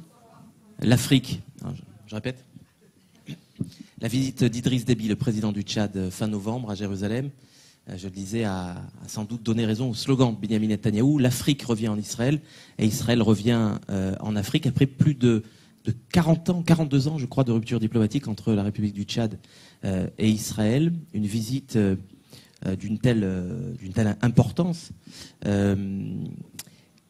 qui a à voir d'ailleurs, la rupture diplomatique, Frédéric Ancel le soulignait tout à l'heure, avait un rapport avec la tutelle, notamment de l'Arabie Saoudite sur l'Afrique, et les exigences d'un certain Muammar Kadhafi qui n'est plus de ce monde. Est-ce que ça, au-delà des enjeux sécuritaires, des enjeux agricoles peut-être, technologiques entre Israël et l'Afrique, quels sont les enjeux véritables de ce rapprochement entre l'Afrique et Israël? D'abord, évidemment, quand on parle de l'Afrique, on parle de l'Afrique subsaharienne, pas des pays d'Afrique du Nord. Et l'Afrique, lorsque Israël, au début de son indépendance, s'est battu à l'Assemblée générale aux Nations unies pour avoir un soutien international pour déclarer le partage du mandat britannique et l'indépendance d'Israël, l'Afrique n'était pas sur la carte diplomatiquement, puisque le continent était encore sous régime colonial européen, à part deux pays qui étaient l'Éthiopie et le Libéria. Le Libéria a voté en faveur de la partition, l'Éthiopie s'est abstenue à cause d'une forte population musulmane là-bas, mais c'est uniquement à partir de l'indépendance de la plupart, en particulier des pays francophones, au début des années 60, que l'Afrique est devenue un enjeu pour Israël. Et très rapidement, Israël s'est engagé en Afrique, en comprenant qu'il y avait là un potentiel énorme pour créer des soutiens, en particulier aux Nations Unies. Et cet accès physique à l'Afrique est devenu possible grâce à l'opération de Suez en 1956, qui a réouvert les détroits de Tirane et par conséquent l'accès d'Israël à la mer Rouge. Et donc Israël a obtenu un accès physique, en tout cas à l'Afrique orientale. Mais Golda Meir, qui était à l'époque la ministre israélienne des Affaires étrangères, avait initié déjà à la fin des années 50 une politique extrêmement proactive en Afrique pour créer des liens. Et cette politique a été très, très efficace. Dans les années 60, Israël, le petit Israël, était un pays du monde qui avait le plus de coopérants en Afrique subsaharienne, dans le domaine de la médecine, de l'agriculture, également dans le domaine militaire. La plupart des chefs d'État africains ont fait leur classe en Israël. Mobutu a fait ses classes de parachutiste en Israël. Et même Amin Dada, si vous retrouvez les photos d'Amin Dada sur Internet, il avait toujours sur son costume, il avait encore le pin des Tsantranim, des parachutistes, n'est-ce pas? Donc ces relations étaient vraiment très fortes avec l'Afrique. Et Israël était même devenu un pays associé à l'Organisation de l'Unité africaine. Et finalement, il faut bien comprendre que les pays arabes, eux, avaient complètement délaissé l'Afrique. Et c'est uniquement quand ils ont vu ces succès israéliens en Afrique dans les années 60 que tout d'un coup ils se sont réveillés. En disant, ah bah oui, effectivement, l'Afrique c'est peut-être intéressant. Et ils ont tout fait pour briser justement ces relations entre Israël et l'Afrique. Ça leur a pris du temps parce que, vous savez, en Afrique subsaharienne, quand on leur parle d'Israël et des pays arabes, je m'en suis rendu compte moi-même quand j'ai voyagé dans ces pays, en particulier au Congo, eh bien, il y a jusqu'à aujourd'hui un sentiment de rancœur très profond vis-à-vis des Arabes, à cause du commerce des esclaves. C'est quelque chose qui est resté dans la conscience publique très profondément ancré. Et on entend souvent dire, ah oui, après la guerre des 6 jours en 67, Israël est devenu isolé dans le monde et dans les pays africains, mais les Africains en 67, ils étaient tous pour Israël, pas pour les pays arabes, parce que ils ont cette mémoire collective. D'abord, ces années de coopération avec l'Afrique, et puis évidemment ce sentiment de rancune très profonde vis-à-vis des pays arabes, et le commerce des esclaves existait jusqu'aux années 60. Il se poursuit en Mauritanie, qui est évidemment membre du Conseil des droits de l'homme, mais à Zanzibar, eh bien, il y avait du commerce d'esclaves. C'est un des critères aujourd'hui pour être Conseil des droits de l'homme de l'ONU, bien sûr. Et les pays arabes dans les années 60, en particulier l'Arabie Saoudite et Kadhafi, se sont investis pour essayer de briser ces relations avec du chantage économique, tout simplement, en disant soit vous rompez vos relations, soit on vous coupe les vivres de pétrole, etc. Ils n'ont pas réussi à le faire jusqu'à la guerre de Kippour. Parce qu'effectivement, la guerre de Kippour, Frédéric a parlé de de la deuxième crise pétrolière ou de la contre-crise pétrolière. Évidemment, la guerre des Kippour, c'est 73. Le choc pétrolier, c'est le summum de cette force économique qu'ont les pays arabes avec le pétrole. Et là, ils parviennent à convaincre quasiment tous les pays d'Afrique subsaharienne, à part le Lesotho, le Swaziland et un ou deux autres, à rompre leurs relations diplomatiques avec Israël. Donc là, c'est une catastrophe diplomatique pour Israël, une réussite effectivement pour Kadhafi et pour l'Arabie saoudite. Et c'est à cette époque d'ailleurs qu'Israël, en contrepartie, développe ses relations avec Pretoria, avec l'Afrique du Sud, justement par sentiment d'avoir été trahi par les pays africains. Mais assez rapidement, les pays africains, d'ailleurs la plupart qui avaient rompu leurs relations à contre-cœur, on avait en Afrique des admirateurs comme Félix Houphouët-Boigny, qui était un grand ami d'Israël, un grand admirateur d'Israël. Il avait dit lui-même, j'ai dû rompre les relations uniquement parce que Kadhafi nous a fait du chantage. Et puis, petit à petit, ils se sont aperçus que le même Houphouët-Boigny avait dit à un moment donné, Kadhafi nous a promis tout ce pétrole quasiment gratuit, etc. Mais j'ai fini par comprendre que les pays arabes préfèrent partager leurs ennemis que leur pétrole. Et très vite, ils ont compris qu'il n'y avait aucun avantage. Alors ensuite, avec Kadhafi, comme Kadhafi était, comme vous le savez, quelqu'un d'assez spécial, lorsque, par exemple, le Tchad, justement, à l'époque, le président du Tchad lui a dit alors, où est l'argent? Il a dit, attends, maintenant, il faut que tu renommes ton pays République islamique du Tchad, que tu convertisses tout le monde à l'islam, etc. Également en Guinée. Alors, on dit non, ça, se convertir, c'était, pardon, en Guinée-Conakry, ils ont dit non, se convertir tout le monde, et ça non. Et puis l'argent allait pourquoi? Uniquement pour construire des mosquées, des madrassas, etc. Et en attendant la politique déstabilisatrice de Kadhafi, qui était d'unifier tout le monde africain derrière la Libye, on fait que, et puis le progrès, effectivement, les progrès également de l'Union soviétique en Afrique subsaharienne dans les années 70, on fait que rapidement les pays africains se sont aperçus qu'ils avaient fait une erreur, et Israël s'est beaucoup réinvesti au début des années 80. Pour résumer, avec la fin de l'apartheid également en Afrique du Sud au début des années 90, finalement, il n'y a plus de raison officielle pour toujours continuer de maintenir ce manque de relations avec Israël. Et puis j'ai oublié de mentionner avant ça qu'également les accords de Camp David en 1979 ont fait que les pays africains ont perdu leur prétexte pour ne plus avoir de relations avec Israël, parce qu'ils disaient à l'époque on peut pas avoir des relations avec Israël alors qu'Israël est un occupant en Afrique, parce que la péninsule du Sinaï techniquement est en Afrique, donc c'était la raison officielle. Ils disaient si l'Égypte elle-même a un accord de paix avec Israël et a des relations diplomatiques avec Israël, on ne peut pas être plus royaliste que le roi. Donc dans les années 80 et 90, Israël rétablit ses relations avec l'Afrique. Et quel est leur enjeu aujourd'hui? Pourquoi aujourd'hui il y a un regain de nouveau de relations, encore une fois, en dépit de l'absence de ce processus de paix avec les Palestiniens, qui évidemment n'intéresse aucunement les pays africains, comme vous pouvez l'imaginer? Eh bien parce que dans les années 70 et 80, je dirais que l'enjeu pour Israël en Afrique subsaharienne, c'était essentiellement l'influence saoudienne et l'influence de Kadhafi. Aujourd'hui, c'est l'influence iranienne.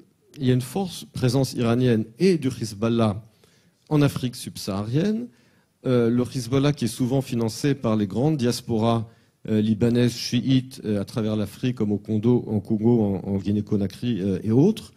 Et depuis le milieu des années 2000, l'Iran s'est investi énormément en Afrique, avec en particulier une visite à l'époque de Ahmadinejad dans les pays africains, qui souvent a porté atteinte aux intérêts israéliens, parce que Israël s'est retrouvé écarté de certains projets étatiques au bénéfice de l'Iran, qui là aussi met de l'argent et un portefeuille très large pour acheter des projets en Afrique. Mais la contrepartie pour les pays africains, c'est évidemment des attaques terroristes qu'on a vues au Kenya, qu'on a vues au Nigeria, et puis la menace de l'État islamique avec toutes les différentes branches de l'État islamique en Afrique subsaharienne, comme l'Hakim, entre autres, et c'est la raison pour laquelle la France est intervenue au Mali en 2013, justement parce qu'il y avait une menace finalement de prise du pouvoir par les islamistes.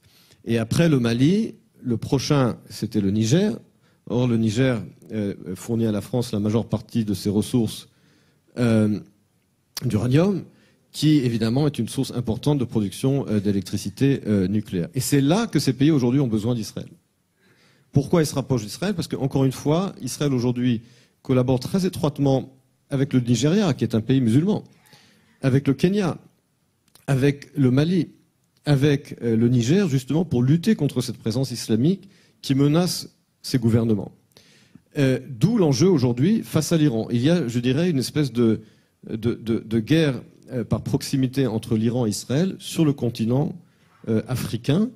Et c'est là que les pays africains ont besoin d'Israël à cause du terrorisme islamique, mais également, pas seulement ça, il y a également l'expertise d'Israël aujourd'hui dans le domaine technologique qui aide beaucoup les pays africains. Et encore une fois, aujourd'hui, le pétrole n'est plus, les pays arabes n'ont plus l'arme du pétrole. L'arme du pétrole, elle n'existe plus aujourd'hui. Ils ont plus ce moyen de pression sur les pays africains. Et puis, un dernier point, si on peut parler d'un aspect positif de l'antisémitisme, c'est qu'il y a quand même un aspect positif à l'antisémitisme. C'est que souvent, je parle de l'antisémitisme dans lequel on voit les juifs qui ont un tel pouvoir il vaut mieux être copain avec eux. Je peux vous dire qu'en Afrique, c'est pas un antisémitisme européen qui hait les juifs. Ils aiment beaucoup les juifs, mais ils sont persuadés que les juifs contrôlent l'économie mondiale. Tant mieux. Moi, je dis tant mieux. C'est-à-dire que cet antisémitisme-là, je veux bien, parce que ça nous sert beaucoup, ça nous ouvre des portes extraordinaires en Afrique, mais également ailleurs, en pensant que si on est bien avec Israël, ça ouvre des portes à Washington et ailleurs. Il vaut mieux être bien avec les juifs, parce que ça apporte beaucoup d'avantages, et puis surtout depuis que Trump est président des États-Unis, alors là, ça marche très bien.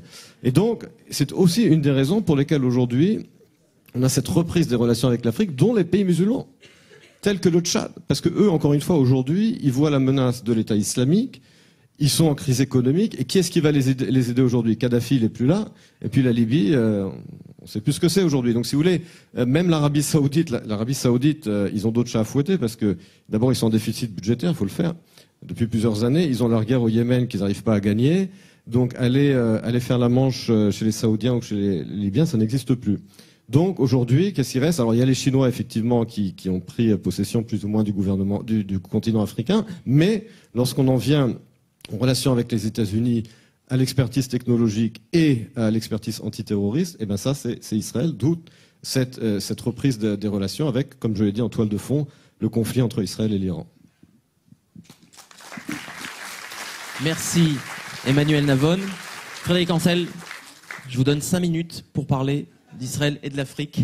Après quoi, si vous voulez bien, on va se livrer tous ensemble à un long jeu de questions-réponses, et puis on évoquera évidemment tous les points qu'on n'a pas eu le temps d'aborder, comme la relation entre Israël et l'Inde, la relation entre Israël et les Nations Unies, ou encore la relation entre Israël et la diaspora. Je vous saurai gré, messieurs, mesdames, de bien vouloir poser des questions qui vont aussi dans ce sens. 5 minutes pour 54 États, 1,2 milliard de personnes. Tu es très prodigue. Non, moins que ça, pour une très bonne raison, c'est qu'Emmanuel a dit l'essentiel. Tout à l'heure, j'évoquais le Rwanda. C'est l'un des plus petits et l'un des plus pauvres États d'Afrique, mais vous connaissez bien sûr l'histoire récente de ce pays et la mémoire génocidaire au Rwanda. On ne plaisante pas avec ça. Et si vous voulez, il y a eu une espèce de, comment dirais-je, de modélisation sur Israël de la part du président rwandais, Paul Kagame, qui a établi, alors il l'assume tout à fait, il a établi comme objectif pour son pays Singapour sur le plan économique et sur le plan militaire. Je crois pouvoir affirmer que c'est vraiment Israël, pas seulement sur le plan militaire, sur le plan organisationnel, agricole bien évidemment. Et de ce point de vue-là, ça marche et ça marche bien. Paul Kagame est quand même devenu le dirigeant de l'Union africaine aujourd'hui, et il était considéré comme un parvenu tout à fait marginal lorsqu'il a pris le pouvoir après le génocide, et qu'il a interrompu littéralement le génocide en 1994. Aucune autre force ne l'a fait, c'est le moins qu'on puisse dire, et ne suivez pas mon regard. Et du coup, aujourd'hui, il est considéré comme un sage au sein de l'Union africaine. Et ça, c'est très intéressant parce que vous avez un certain nombre d'États comme donc le Rwanda, qui est un petit dragon. Hein. On est sur plusieurs points de croissance, on frôle les 10 points de croissance ces dernières années. On y a trouvé du gaz dans le lac Kivu, etc. Donc c'est un pays d'avenir. Le Kenya, tout à l'heure, tu évoquais Mombasa, c'est le prix à payer, effectivement. Alors, pas seulement, d'ailleurs, pour ses rapports avec Israël, parce que le Kenya est frappé très durement par la proximité des Shebab, donc les jeunes terroristes en Somalie, hein, la Somalie que j'évoquais tout à l'heure.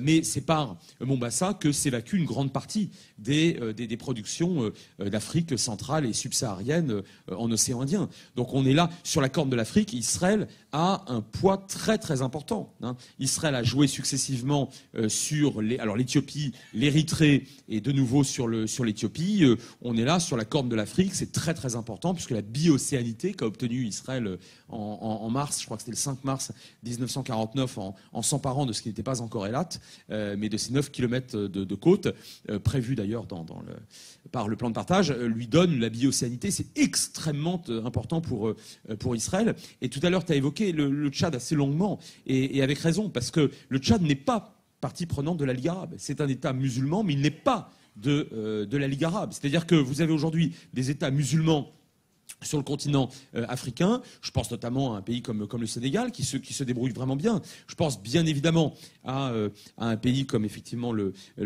Niger qui ont objectivement tout intérêt à un rapprochement avec Israël. Je ne vous dis pas qu'il y aura nécessairement alliance, mais c'est pas tellement le problème en réalité. Vous savez, dans les relations internationales, être aimé relève d'un problème de type psychanalytique, quoi. C'est pas, on n'aime pas. Les États sont des administrations, donc il y a pas de. Après, il peut y avoir de l'amitié entre les chefs d'État. Bon, l'amitié en général elle vient assez tardivement et elle dure ce que durent les mandats présidentiels. Donc c'est les intérêts. Bien compris. Et de ce point de vue-là, l'Afrique, pour des raisons démographiques, pour des raisons énergétiques, on trouve beaucoup de choses, beaucoup de produits à haute valeur ajoutée et beaucoup de ressources commercialisables très très importantes en Afrique, dans le bassin bien sûr du Congo, entre autres. Ce n'est pas du tout anodin ce que fait Israël en Afrique. Et je le rapprocherai, ça peut vous étonner, je finis, je le rapprocherai de l'Asie centrale. Ces dernières années, sur une décennie, il y a eu plusieurs visites officielles, plusieurs visites d'État, plusieurs sommets. Alors, le sommet de Lomé au Togo a été in extremis échoué. Ce n'est que partie remise. C'eût été le premier sommet israélo-africain de l'histoire. Ce n'est que partie remise, c'est une certitude. Mais autant en Afrique subsaharienne, un Netanyahou flanqué d'un Lieberman ces dernières années, que en Asie centrale, où il y a pour le coup beaucoup à faire aussi. Il y a plusieurs États et les richesses minières et minérales de ces États sont extrêmement importantes. Il y a eu une vraie percée diplomatique qui accompagne celle de l'Asie. On n'en a pas beaucoup parlé, mais enfin si, on a évoqué l'Inde bien évidemment, la Chine qui continue à l'Assemblée générale des Nations Unies à adopter des résolutions contre, enfin à voter des résolutions contre Israël, la Chine qui achète énormément à Israël, et je vous passe des pays comme la Thaïlande ou Singapour qui est littéralement, enfin militairement, Singapour aujourd'hui c'est un vrai partenaire stratégique et militaire. C'est pas bon, c'est pas un tout petit État, Singapour. Donc si tu veux, tu vois voilà, c'était pas la peine d'en faire plus sur l'Afrique parce que ça a été très très bien fait, et tout ça corrobore une vraie, de véritables nouveaux rapports de force, et j'insiste, notamment dans un contexte qui n'est pas celui d'Oslo, parce qu'à l'époque d'Oslo, il y a de vrais progrès sur le conflit israélo-palestinien. On peut se dire, voilà, ça permet de détendre, ça permet de débloquer des États qui avaient établi comme condition à de bons rapports avec Israël l'avancée. Mais ce n'est absolument pas. D'ailleurs, moi je le regrette, mais ce n'est absolument pas le cas. Du tout. Et on n'a pas non plus affaire des gens qui avaient une aura internationale à l'époque, dont le tandem Rabin-Peres, notamment auprès des gouvernements, alors de gauche bien sûr, démocrates, progressistes, mais pas seulement. On n'en est pas là. Donc ça signifie bien que c'est pour des raisons beaucoup plus, oui, bien sûr, monsieur, plus profondes, plus pragmatiques, par conséquent plus pérennes, plus structurelles, qu'Israël a marqué beaucoup de points ces dernières années. Merci Frédéric Ancel, Emmanuel Mavone. Alors, je ne sais pas si on a un micro sans fil. On a deux micros sans fil qu'on va... On a deux micros dans la salle où tous ceux qui veulent poser des questions sont les bienvenus. Prenez place et exprimez-vous. Moi, je voulais vous remercier infiniment parce que finalement, vous avez donné une position complètement optimiste et fantastique, alors que tous les jours ici, par les journaux israéliens, on est là, rien ne se passe, on bouge pas, c'est une catastrophe, etc., etc. Et ce paradoxe extraordinaire d'absence de processus de paix vis-à-vis d'un approfondissement et d'un mélange d'intérêts économiques absolument puissant nous donne une autre image, véritablement une autre perception d'Israël que, en tout cas pour moi, qui suis de toute façon en général les informations comme une espèce de boulimie permanente, je n'avais pas conscience qu'on était perçu à ce point-là de cette manière-là. Mais c'est quand même un immense paradoxe et j'aurais aimé avoir chez tous les deux, si vous le permettez, quand même votre position sur le fait qu'à un moment ou à un autre, quand même, lorsqu'il s'agit de grandes dispositions existentielles, comme si on allait jusqu'à un conflit éventuel, peut-être incontournable avec l'Iran, où seraient tous ces intérêts économiques et autres, lorsque nous aurions besoin, nous, dans notre petite bulle, notre petit pays, avec nos champions d'high-tech et de cyber militaire, qu'est-ce qu'on ferait de ces alliances économiques-là et qu'est-ce qui nous resterait de tout ça?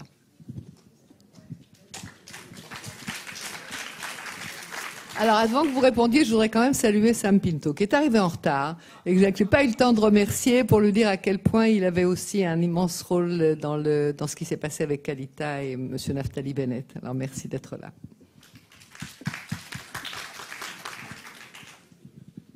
Alors, pour ce qui est du conflit avec l'Iran, il faut bien comprendre que dans ce conflit, d'abord, Israël a des alliés.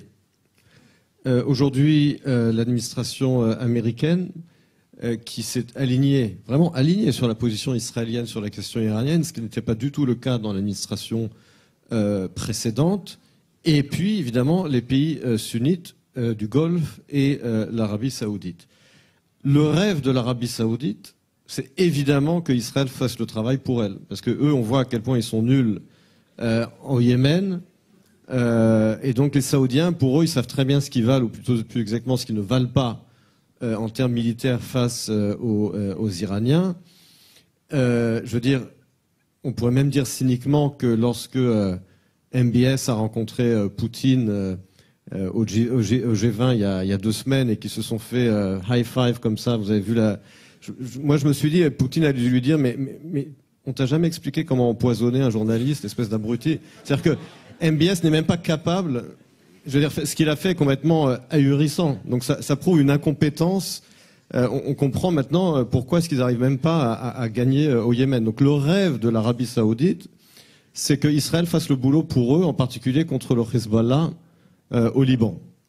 Alors là-dessus, encore une fois, Israël ne pourra pas compter évidemment sur l'expertise militaire des pays sunnites, mais pourra compter sur un appui stratégique, et pas seulement des pays du Golfe et de l'Arabie Saoudite, mais également des pays du Caucase, et tu as parlé de l'Asie centrale, l'Azerbaïdjan qui aujourd'hui est allié d'Israël contre l'Iran.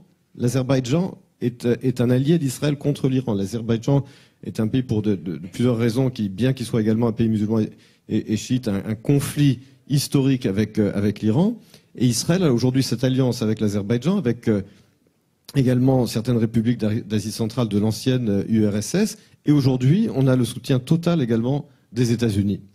En sachant très bien que aujourd'hui, la priorité pour Israël, c'est le Hezbollah au sud Liban, qui a plus de 100 000 missiles dirigés contre Israël, des tunnels dont on parle ces jours-ci. Et il faut bien comprendre, dernier point, que aujourd'hui, Israël a encore 2 ans où elle a l'appui total des États-Unis pour traiter de la question iranienne et du Hezbollah. Et il faut bien comprendre aujourd'hui que le gouvernement libanais aujourd'hui est responsable de ce qui se passe au sud, puisqu'il collabore de facto avec le Hezbollah. Et lorsqu'il y aura un conflit qui est inévitable avec le Hezbollah, le Liban va prendre un coup énorme, parce que ces 100 000 plus missiles, ils sont dissimulés dans des zones urbaines. Et imaginez quel sera le résultat d'un conflit. Là, encore une fois, pour terminer, les pays alliés d'Israël, les pays sunnites et l'Azerbaïdjan nous aideront. Les États-Unis seront derrière nous, mais au bout du compte, ce conflit, c'est Israël qui devra le mener et le gagner.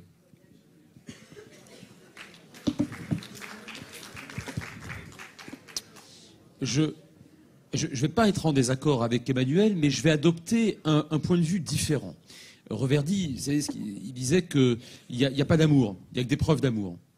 La preuve de l'hostilité de l'Iran vis-à-vis d'Israël, alors je vais peut-être vous surprendre, mais qu'il y a un petit peu de débat, sinon mais vous ne me cassez pas la figure, vous n'avez pas le temps.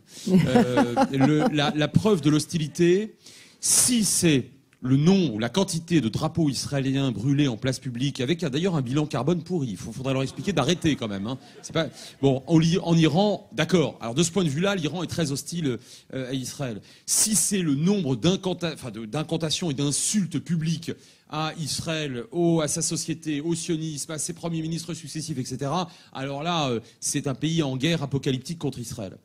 Moi, je vais vous dire franchement, l'Iran, la République islamique d'Iran est au pouvoir depuis 1979.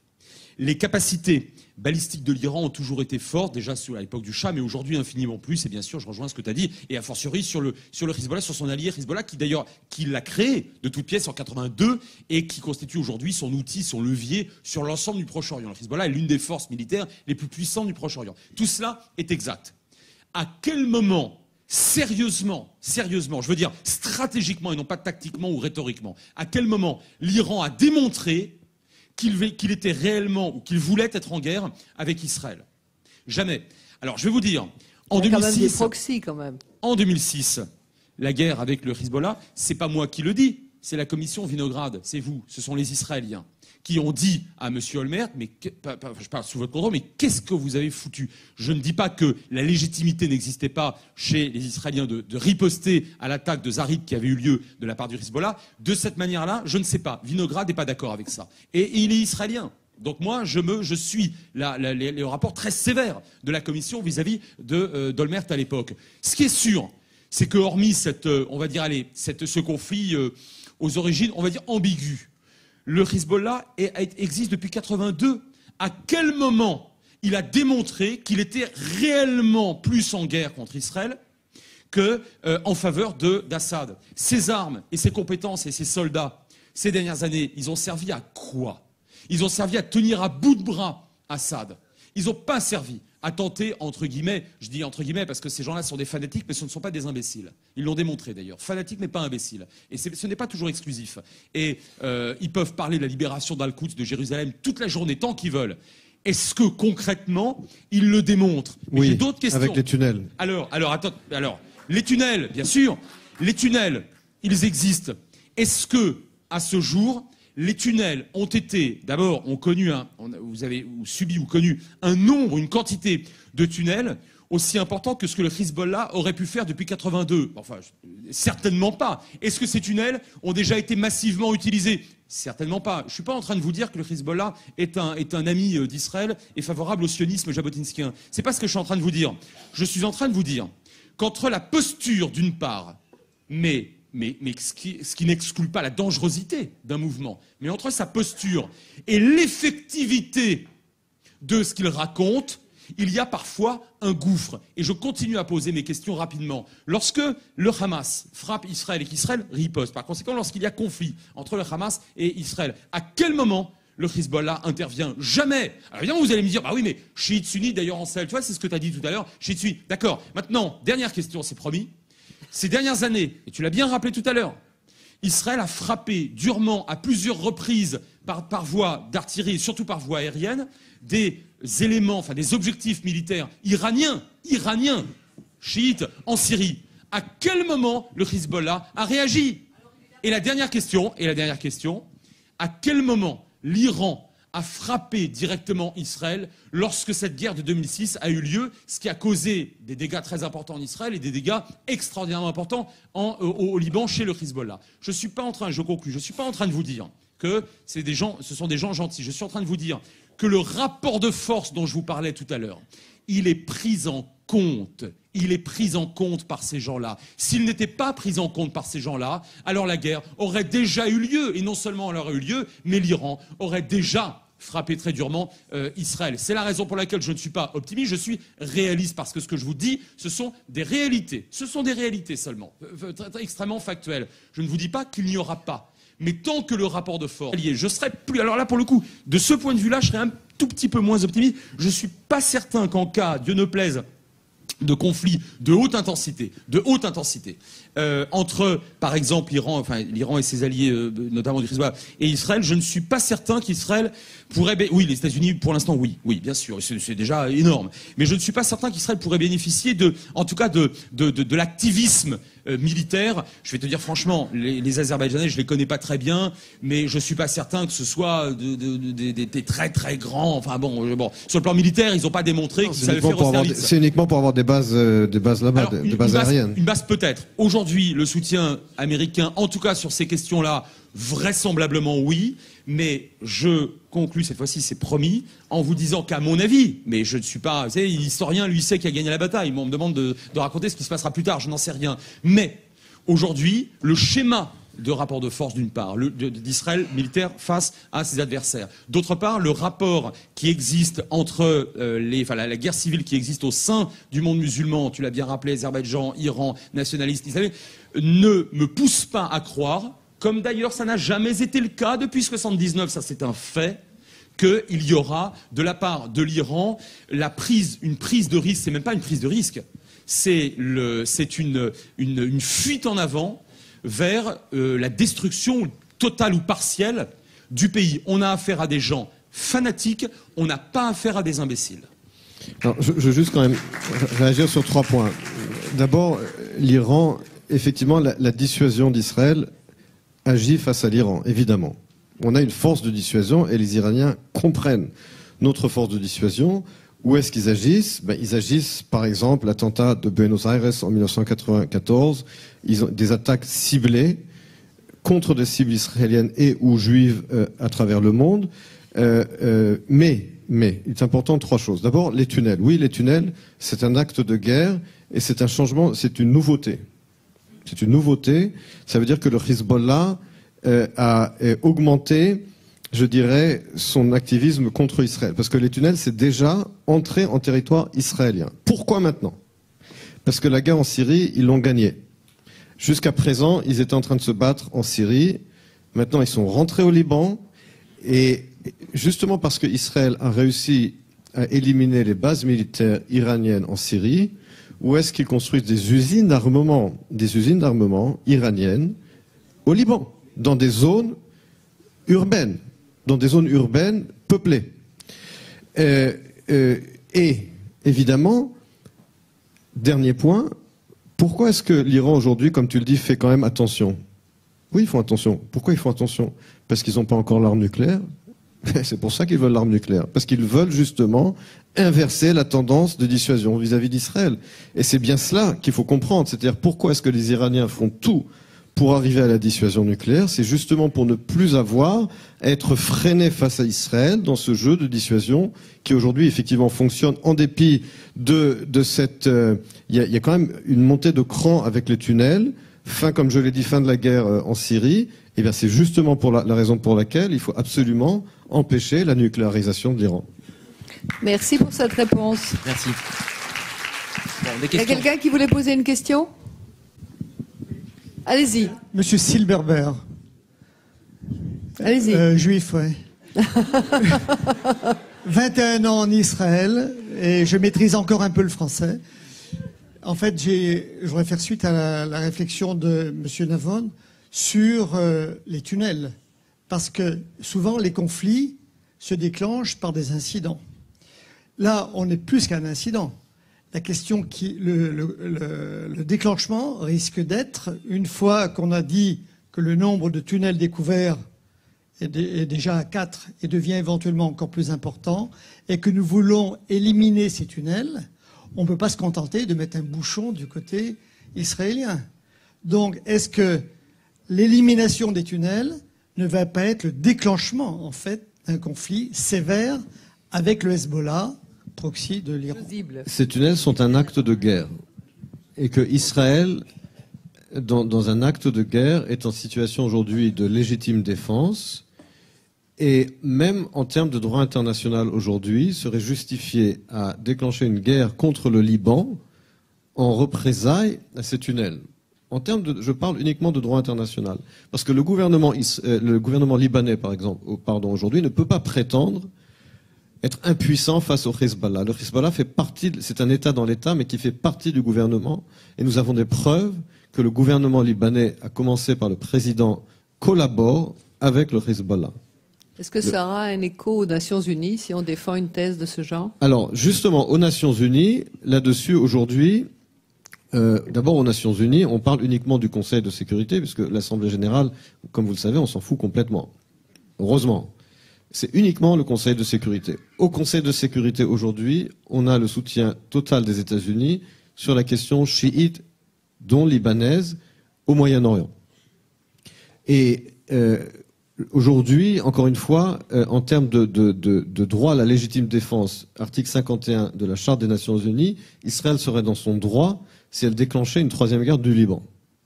D'accord ? Chose qu'on n'aurait pas pu dire forcément en 1980, mais enfin, je vais pas rentrer dans le débat. Maintenant, il faut bien comprendre que ces missiles au Liban, du Hezbollah, plus de 100 000 missiles, ces usines d'armement que les Iraniens construisent au sud du Liban, Israël ne pourra pas admettre cela à long terme. Jusqu'aujourd'hui, la priorité, c'était les bases militaires iraniennes en Syrie. Aujourd'hui, on se dirige vers le Liban. Personnellement, je vois difficilement comment, dans les 2 années à venir, on pourra éviter un conflit avec l'Iran. Il faut en être conscient.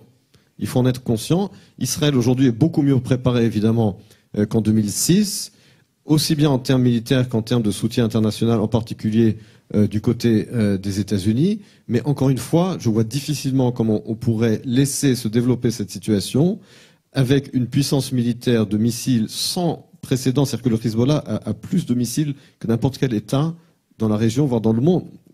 Et encore une fois, ces usines iraniennes bâties, qui sont construites sous nos yeux au Liban. Donc malheureusement, c'est la situation. Il faut le prendre en compte dans les années à venir. Oui, je m'appelle Eric Goudsmuth, je suis originaire des Pays-Bas. Entre parenthèses, j'ai souffert personnellement de l'embargo que les Pays-Bas ont eu en 1973. C'est le seul pays européen sur les tunnels. Donc, avec mon plus grand respect envers vous et aussi le gouvernement, parce que dernièrement, ces derniers jours, on parle des tunnels, comme si c'est quelque chose qu'on a découvert ces derniers jours. Je me permets aussi de rappeler que pendant la dernière guerre, ou la dernière campagne, au Liban, malheureusement, l'armée israélienne a souffert des pertes énormes, surtout des chars, à cause des tunnels. Les tunnels, c'est quelque chose vraiment ancien. C'est pas moi qui l'ai dit, c'est la presse qui les disait à l'époque. Alors, cette découverte dernièrement... Et la question, c'est... Voilà, je ne comprends pas comment on peut soutenir que c'est quelque chose qu'on a appris récemment. C'est vieux de je sais pas, presque 15 ans, 20 ans, les tunnels. Bon, je ne sais pas qui peut répondre, mais toutes les réponses sont possibles dans ce que vous voyez dans la presse selon vos options politiques. Il y a plein d'explications qui sont quelquefois un petit peu difficiles à accepter, mais elles sont ce qu'elles sont. Le chef des armées a dit très clairement que c'était quelque chose qui aujourd'hui était préoccupant et qu'il fallait s'en occuper et les mettre à découvert maintenant. Alors, à ma connaissance, à la frontière nord, et je rejoins Emmanuel, c'est une technique qui n'était pas massive de la part du Hezbollah. Il me semble que c'était anecdotiquement dans les années 80, ils avaient tenté, puis ensuite ils ont plutôt développé des missiles. Donc je crois que c'est quand même relativement nouveau à cette échelle. Là, c'est vrai. Je rejoins ce qu'a dit Emmanuel. Et pour rebondir avec la question du monsieur et aussi par rapport à ce qu'a dit Emmanuel, il faut bien considérer que Israël n'est pas la seule préoccupation du Hezbollah et Israël n'est pas la seule préoccupation de l'Iran. Tout à l'heure, tu disais, et avec raison, que l'Iran souhaitait disposer de la bombe atomique pour évidemment pour pouvoir entretenir une vraie dissuasion vis-à-vis d'Israël. Je vais vous révéler un truc. L'Iran n'a pas qu'un Occident. L'Iran a un Orient. Il y a quelque chose derrière. La terre ne s'arrête pas derrière l'Iran. Et derrière l'Iran, vous avez le Pakistan. Et le Pakistan, c'est plus sérieux que l'Arabie Saoudite. Et je vais vous dire, mieux, c'est plus sérieux vis-à-vis de la population, du peuple iranien qu'Israël. Le Pakistan, c'est 220 millions de personnes et c'est déjà une centaine de têtes nucléaires. Le Pakistan est sunnite. Ok ? Vous voyez où je veux en venir. En Afghanistan, vous avez déjà eu des combats entre les talibans, naguère pro-pakistanais bien sûr, et l'Iran. Vous avez des Hazarachites d'Afghanistan qui se battent du côté des forces irano-syriennes en Syrie. Pourquoi je vous dis ça ? C'est pas pour minimiser le fait que le régime iranien abhorre et déteste Israël, Mais j'en reviens à ma notion de posture.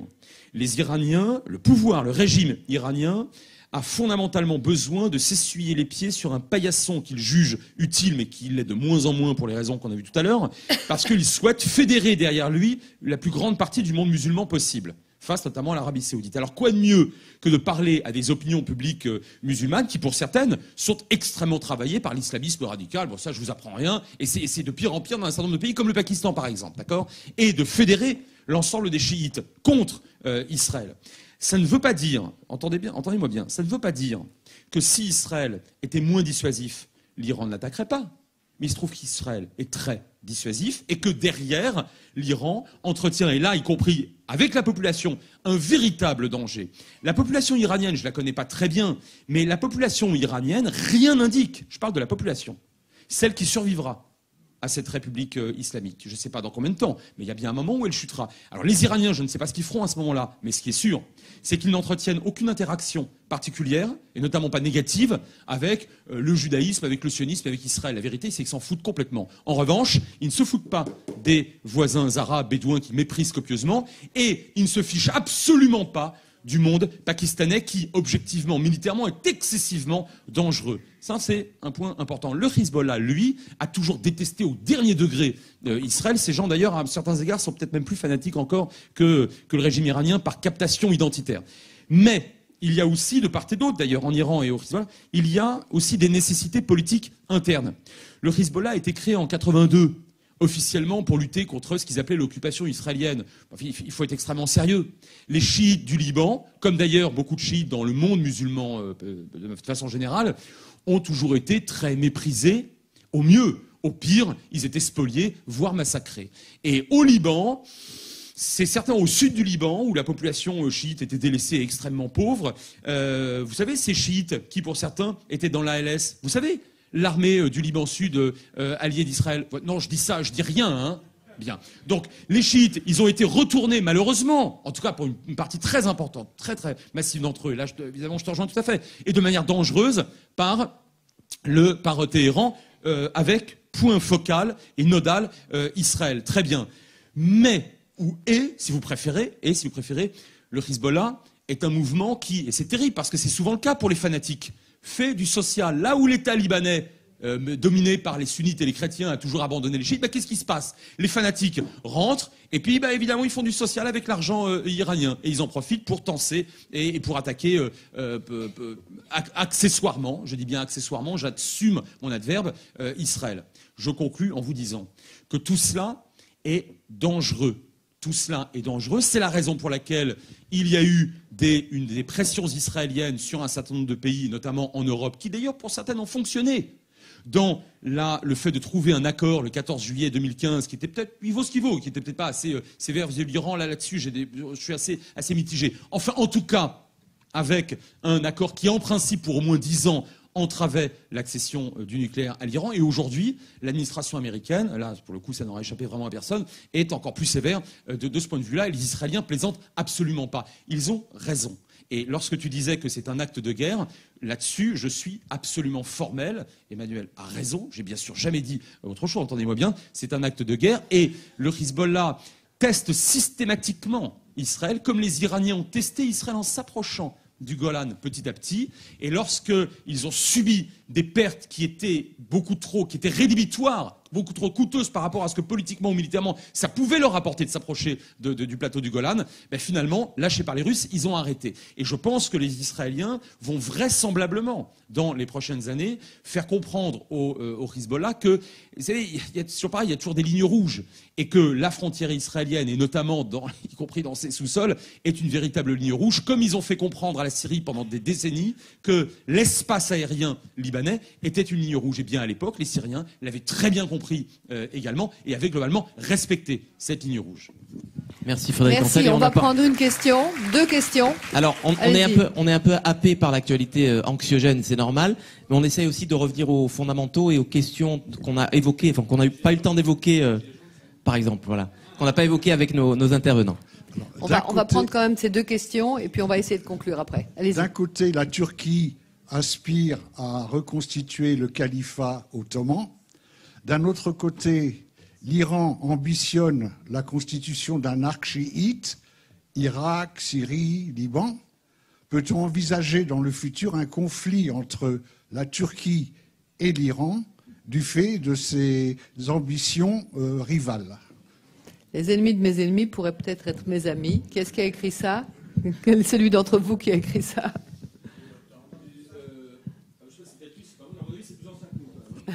Alors juste un mot, parce que le Caucase, je suis pas un grand expert, mais j'ai pas mal travaillé dessus. Les choses sont très claires. La Turquie et l'Iran sont des rivaux absolus sur le Caucase.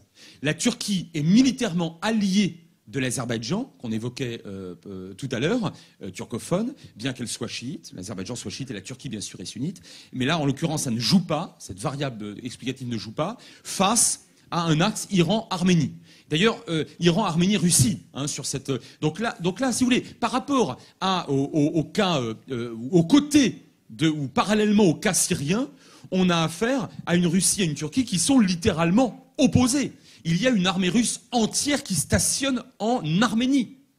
D'accord ? Il y a 9 ans de cela, il y a eu un accord militaire de soutien mutuel, surtout russe vis-à-vis de l'Arménie, je crois, dans les faits, pour défendre la République d'Arménie. Si elle était attaquée, or elle a été attaquée par l'Azerbaïdjan, militairement alliée, pas seulement proche sur le plan culturel, militairement alliée de la Turquie. Donc, de ce point de vue-là, j'allais dire, je vous rassure pas, je suis pas un cynique, j'espère qu'il y aura la paix dans le monde pour l'éternité. De toute façon, je suis pas partie prenante, on n'est pas partie. Mais dans le Caucase, qui est très important, où 2 pays se font face et sont officiellement en guerre avec des escarmouches qui font des morts à un rythme pratiquement trimestriel, et une véritable lutte de plusieurs jours, une guerre de plusieurs jours, voilà 2 ans de cela, ces 2 pays, l'Iran et la Turquie, sont littéralement rivaux. Oui, alors effectivement, je suis d'accord avec Frédéric, ils sont rivaux. Le seul sujet sur lequel l'Iran et la Turquie sont d'accord, c'est évidemment le sujet kurde. Là-dessus, évidemment, ils coordonnent leurs actes pour empêcher toute indépendance du Kurdistan. Mais il faut bien comprendre que, outre le fait que l'Iran est chiite et la Turquie sunnite, l'Iran est un producteur de gaz naturel. La Turquie importe 99% de son gaz naturel, 60% de la Russie. Et donc, c'est pas du tout les mêmes rapports de force. Aujourd'hui, on ne peut plus évidemment compter sur la Turquie pour contrer l'influence iranienne, comme ce fut le cas dans le passé, en particulier après la révolution de 79, la révolution islamiste en Iran, lorsque à l'époque, je ne sais pas si vous vous souvenez, dans un lointain passé, la Turquie était encore une république laïque et se sentait menacée par l'expansionnisme chiite des Iraniens, ce qui avait contribué d'ailleurs au rapprochement entre la Turquie et Israël. Aujourd'hui, tout cela est terminé. Aujourd'hui, la Turquie est devenue un adversaire régional d'Israël qui soutient le Hamas, bien qu'il y a 2 ou 3 jours, Netanyahou a dit les relations avec la Turquie se sont améliorées parce que avant, Erdogan me traitait de nazi tous les 2 jours. Maintenant, il me traite de nazi tous les 6 jours. Donc voilà, ça s'est beaucoup amélioré. Mais en gros, les ponts sont rompus avec la Turquie. On ne peut pas compter du tout sur la Turquie face à l'Iran. Évidemment, l'idéal, ce serait qu'ils s'accrochent l'un l'autre et que l'on puisse, comme l'avait fait Menachem Begin à l'époque dans le conflit Iran-Irak, souhaiter le meilleur du succès aux 2 parties. On va prendre une dernière question, allez-y. Bonsoir messieurs, je suis Pierre Rabinovitz, je suis français mais aussi américain, donc je m'intéresse beaucoup à la politique américaine et je m'aperçois que les juifs américains sont très distants de l'Israël et qui récemment, plus ou moins, ils ont tendance à prendre une position presque anti-Israël et pro-palestinienne. J'aperçois aussi que le Parti démocrate américain, qui était plus ou moins centriste, il fut un temps, va de plus en plus à gauche, et par conséquent aussi devient un peu anti-Israël et un peu plus pro-palestinien ou pro-arabe, si je peux m'exprimer ainsi. Alors ma question pour vous, c'est qu'est-ce que vous pensez des relations futures entre les États-Unis et l'Israël? Et surtout, que pensez-vous de ces relations si, dans 2 ans, un démocrate est élu au gouvernement américain? Vous posez 2 questions en une. Israël et la communauté juive américaine. Israël et la communauté juive américaine dans un premier temps. Oui. Et Israël et la possibilité d'un président démocrate après Trump. D'abord, on a déjà eu ça avant Trump. On a eu Obama et on a eu justement cette nouvelle tendance du Parti démocrate au pouvoir pendant 8 ans. C'est sûr qu'il y a un véritable problème avec une grande partie de la communauté juive américaine et avec le Parti démocrate. Mais d'un autre côté, ça n'est pas nouveau. Ça a pris de nouvelles dimensions, mais ça n'est pas nouveau. Avant même l'indépendance d'Israël, lorsque à l'époque Ben Gurion et Jabotinsky dans les années 40 étaient allés aux États-Unis pour obtenir le soutien de la communauté américaine, ils avaient été abasourdis par le fossé idéologique entre le judaïsme américain et ce qu'on appelait à l'époque les juifs palestiniens.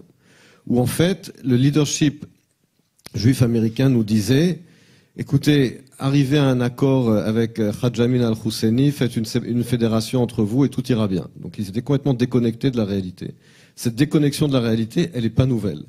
Et cette critique d'Israël, elle n'est pas nouvelle. Elle n'a pas commencé avec la guerre du Liban. Dès l'opération de Suez en 1956, on voit déjà de fortes critiques de la communauté américaine contre Israël. Alors évidemment, avec la guerre du Liban en 80-82, avec la deuxième intifada, déjà à l'époque, on voit une critique très virulente, avec évidemment le judaïsme réformé et conservateur au niveau religieux, qui devient de plus en plus critique d'Israël, et un judaïsme orthodoxe qui, au contraire, soutient Israël de façon quasiment systématique. Et on voit également le renversement d'alliance entre les démocrates et les républicains, alors que dans le passé, les démocrates soutenaient Israël et les républicains avaient cette ligne de réelle politique de soutien du monde arabe à cause du pétrole, qui se retourne à l'époque de Reagan dans les années 80. Donc c'est sûr qu'aujourd'hui, Israël a beaucoup plus le soutien, et on voit, toutes les études montrent ces dernières années une corrélation entre le soutien à Israël chez les juifs américains et leur niveau de religiosité. C'est très clair. Plus ils sont orthodoxes, plus ils soutiennent Israël. Plus ils sont réformés, moins ils soutiennent Israël. Toutes les recherches le prouvent de façon unanime. Pourtant, il y a un grand appel à rejoindre Israël d'une certaine manière chez les réformistes. C'est nous plutôt ici en Israël qui faisons... Oui, mais je veux dire par là, chez les juifs américains, tous les sondages montrent très clairement que certains pensent que de toute façon, du côté des réformés, c'est perdu en termes de soutien d'Israël. On est déjà au-delà de cela. Et où est-ce qu'il y a beaucoup plus de soutien ? Chez les chrétiens évangélistes, qui, eux, soutiennent Israël de façon totale. Donc il faut comprendre qu'il y a des changements. Non, ils soutiennent Israël. Ils soutiennent Israël à 100%. Ils ne voient pas pour eux, ils soutiennent Israël right or wrong. Non. Alors, les réformés, il faut bien comprendre que du côté des juifs réformés aujourd'hui aux États-Unis, qui se sont convertis, entre guillemets, au sionisme très tard. Parce qu'ils étaient historiquement contre le sionisme. Leur soutien à Israël est devenu très tardif et très conditionnel. Et donc là aussi, ça n'est pas quelque chose de nouveau. Aujourd'hui, on s'aperçoit de plus en plus chez les réformés que la question se pose toujours de dire est-ce qu'Israël pourrait, entre guillemets, leur courir après et réparer la relation. Personnellement, je pense qu'on est déjà au-delà de cela. Parce que ce dont on s'aperçoit de plus en plus dans les campus américains, quand on me dit oui, mais on est en train de perdre les campus américains chez les juifs. Mais je dis, quand je vois ce qui se dit et ce qui se passe dans les campus américains, je veux dire, avoir ces gens-là contre soi, parfois c'est un compliment, franchement. Parce que je vous dis ce que je vois et ce que j'entends dans certains campus américains, un tel niveau de débilité, d'ignorance, que parfois je me dis, avoir ces gens contre soi, c'est un compliment. Alors je pousse un peu en étant cynique, mais je veux dire par là, moi j'ai critiqué le gouvernement israélien lorsqu'il a remis en cause il y a 1 an et demi ou 2 ans l'accord sur l'espace commun du Kotel, mixte du Kotel, parce que je pense qu'il faut maintenir de bonnes relations. Il faut surtout garder sa parole quand on signe un accord. Mais ça ne veut pas dire non plus que Israël, c'est pas que à Israël de mettre de l'eau dans son vin. Il y a des désaccords profonds et Israël, oui, doit investir des efforts au niveau des électeurs du Parti démocrate, chez les hispaniques, chez les immigrants, etc. Oui, il faut s'investir là-dedans, mais comme quelqu'un qui voyage souvent aux États-Unis, qui rencontre les communautés, je pense qu'avec je dirais les franges les plus radicales du judaïsme qui s'appelle libéral aux États-Unis, des réformés, etc., c'est déjà perdu de toute façon, à mon sens, malheureusement. Mais on ne peut pas non plus aller au-delà de cela. Il faut tout faire pour maintenir une relation forte, aussi bien avec le Parti démocrate qu'avec les juifs réformés et conservateurs. Mais malheureusement, il y a une partie que de toute façon et dans ce délire des collèges américains, des politiques de l'identité, de l'intersectionnalité, etc., tout ça, ces gens-là sont complètement perdus. Et encore une fois, quand je vois ce qu'ils disent et la façon dont ils s'expriment et la mentalité de ces campus, franchement, au sein d'une partie de ces gens-là, c'est presque un compliment de les avoir contre soi. Voilà. Est-ce que, Cyril, tu veux conclure? Frédéric, vas-y. Non, je ne vais pas conclure, ça c'est ton boulot. Mais sur les États-Unis, alors je connais moins bien sur la question des Juifs américains, mais sur les États-Unis, les voyants sont au vert. Hein. C'est-à-dire que moi, quand j'ai commencé ma thèse consacrée, certains le savent, un tout petit patelin dont personne ne parle jamais, dont tout le monde se fiche, qui s'appelle Jérusalem. Bon, il y a 25 ans, il y avait 40 à 45 millions d'Américains qui s'affirmaient évangéliques. Aujourd'hui, c'est 80 millions. Et ce sont des gens dont on ne va pas rappeler la scénographie eschatologique, mais enfin, effectivement, pour la grande majorité d'entre eux, ils sont arc-boutés sur Israël et sur l'État d'Israël, plutôt fort, même d'ailleurs, ils sont favorables souvent au nationalisme en Israël, etc. Bon. Donc ça, c'est une lame de fond très importante. C'est pas seulement américain. Hein. Qu'est-ce qui se passe au Brésil? Oui, en Europe dans une certaine mesure, en Afrique subsaharienne bien sûr, etc. Mais le Brésil c'est une vraie puissance. Donc ça c'est une lame de fond qui ne peut pas ne pas favoriser Israël. Je ne vous dis pas que ça peut favoriser. Des premiers ministres israéliens s'en plaignaient de ces intrusions, de ce qu'ils voyaient en tout cas comme étant des intrusions évangéliques. Rabin Peres, mais même un Sharon, il trouvait que c'était un petit peu insistant sur un certain nombre de thématiques. Enfin, en tout cas, aujourd'hui, dans la grande géopolitique mondiale, évidemment, c'est un plus, et ces gens-là seront manifestement de plus en plus nombreux. 2, l'opinion américaine reste très attachée au système démocratique, aux démocraties. Israël est une vraie démocratie. 3, j'y reviens pas, le monde arabo-musulman vit des conditions donc, que j'ai dites. Et au fond, ce qui était perçu comme ce qui était un conflit israélo-palestinien a tendance à devenir un contentieux. Mais même pour les Arabes, je l'ai dit tout à l'heure, alors a fortiori pour les Américains, si vous voulez, bon, on est plus que sur un contentieux à régler, bon, à tort ou à raison, n'empêche que c'est perçu comme ça.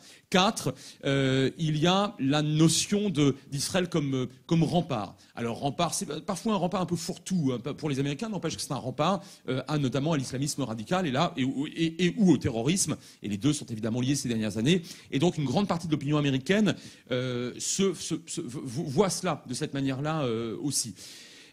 Enfin, les campus. Oui, tu as raison de ce que je peux en savoir. Tu as raison, mais ces gens-là, en grandissant, enfin en mûrissant, pourraient... Alors, non, attends, j'ai pas dit en pourrissant. En mûrissant, d'abord il y a la phase de maturation. En mûrissant, après plus tard ça se gâte. En mûrissant, parfois, ils changent d'avis. Les campus américains des années 60-70, d'accord ? Vous voulez que je continue ma phrase? Les campus européens des années 60-70 avec un tiers-mondisme effréné, avec la découverte de la cause, ou ce qui était perçu comme la cause palestinienne, etc. Bon, je vais vous dire, 20, 25, 30 ans plus tard, on a un certain nombre de chefs d'État européens, pas seulement en Europe orientale, et américains, je pense notamment à Clinton à l'époque, qui...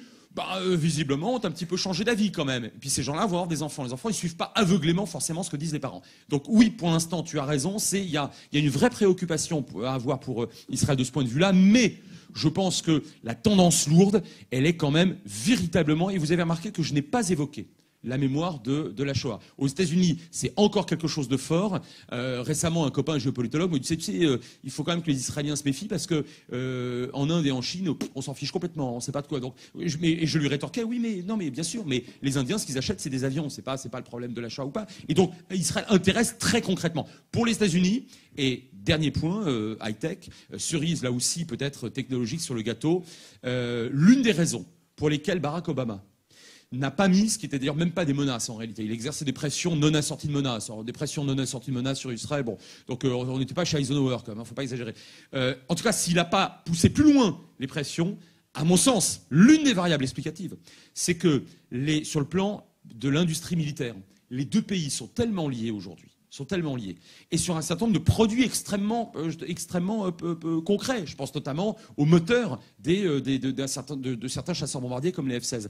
Les deux économies, les deux industries militaires et de renseignement sont tellement liées que pour un président américain, ça deviendrait plus difficile d'exercer de vraies pressions sur Israël. Et là encore, il n'y a aucune raison pour que ça change.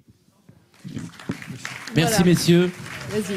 Bon, Merci messieurs. Frédéric Conclu. Ancel, Emmanuel Navon pour ces éclairages. J'espère que vous repartirez de cette table ronde avec plus de questions qu'avec de réponses. On a dépeint, c'est vrai aujourd'hui, un Israël presque victime de ses trop grands succès diplomatiques. C'est une question qu'on aurait pu poser, qu'on la posera peut-être la prochaine fois, sur ce qui pourrait être aussi une cécité d'Israël par rapport à la question palestinienne qu'il faudra un jour régler, et ce qui est considéré comme, par d'anciens généraux à la retraite par exemple, comme une menace existentielle aujourd'hui sur Israël et sur la société israélienne. Ça fera l'objet d'une autre... Je ne sais pas si on a le temps de répondre, Emmanuel. Non, on va s'arrêter là. Carteron de généraux en retraite. Voilà. Merci à tous d'être venus si nombreux. Merci à Claude, merci à Nicole d'avoir accueilli ce beau rendez-vous. Merci. Alors merci pour ce débat d'une virtuosité et d'une fiabilité qui ont véritablement répondu à toutes nos attentes. Merci infiniment, c'était passionnant. Ce que je voulais vous dire, c'est qu'on va avoir une signature de livre de Frédéric Ancel. Si vous avez envie d'acheter son livre, vous êtes les bienvenus. Il va s'arrêter là, on va lui apporter les livres. Vous êtes les bienvenus. Deuxième chose, nous avons reporté le rendez-vous avec Anne Moix pour des raisons d'édition. Donc le 13 mai, nous aurons un rendez-vous qui était prévu, 13 janvier, pardon, qui était prévu pour après, avec Denis Charbit et, comment il s'appelle ? Sergio de la Pergola. Et le titre, c'est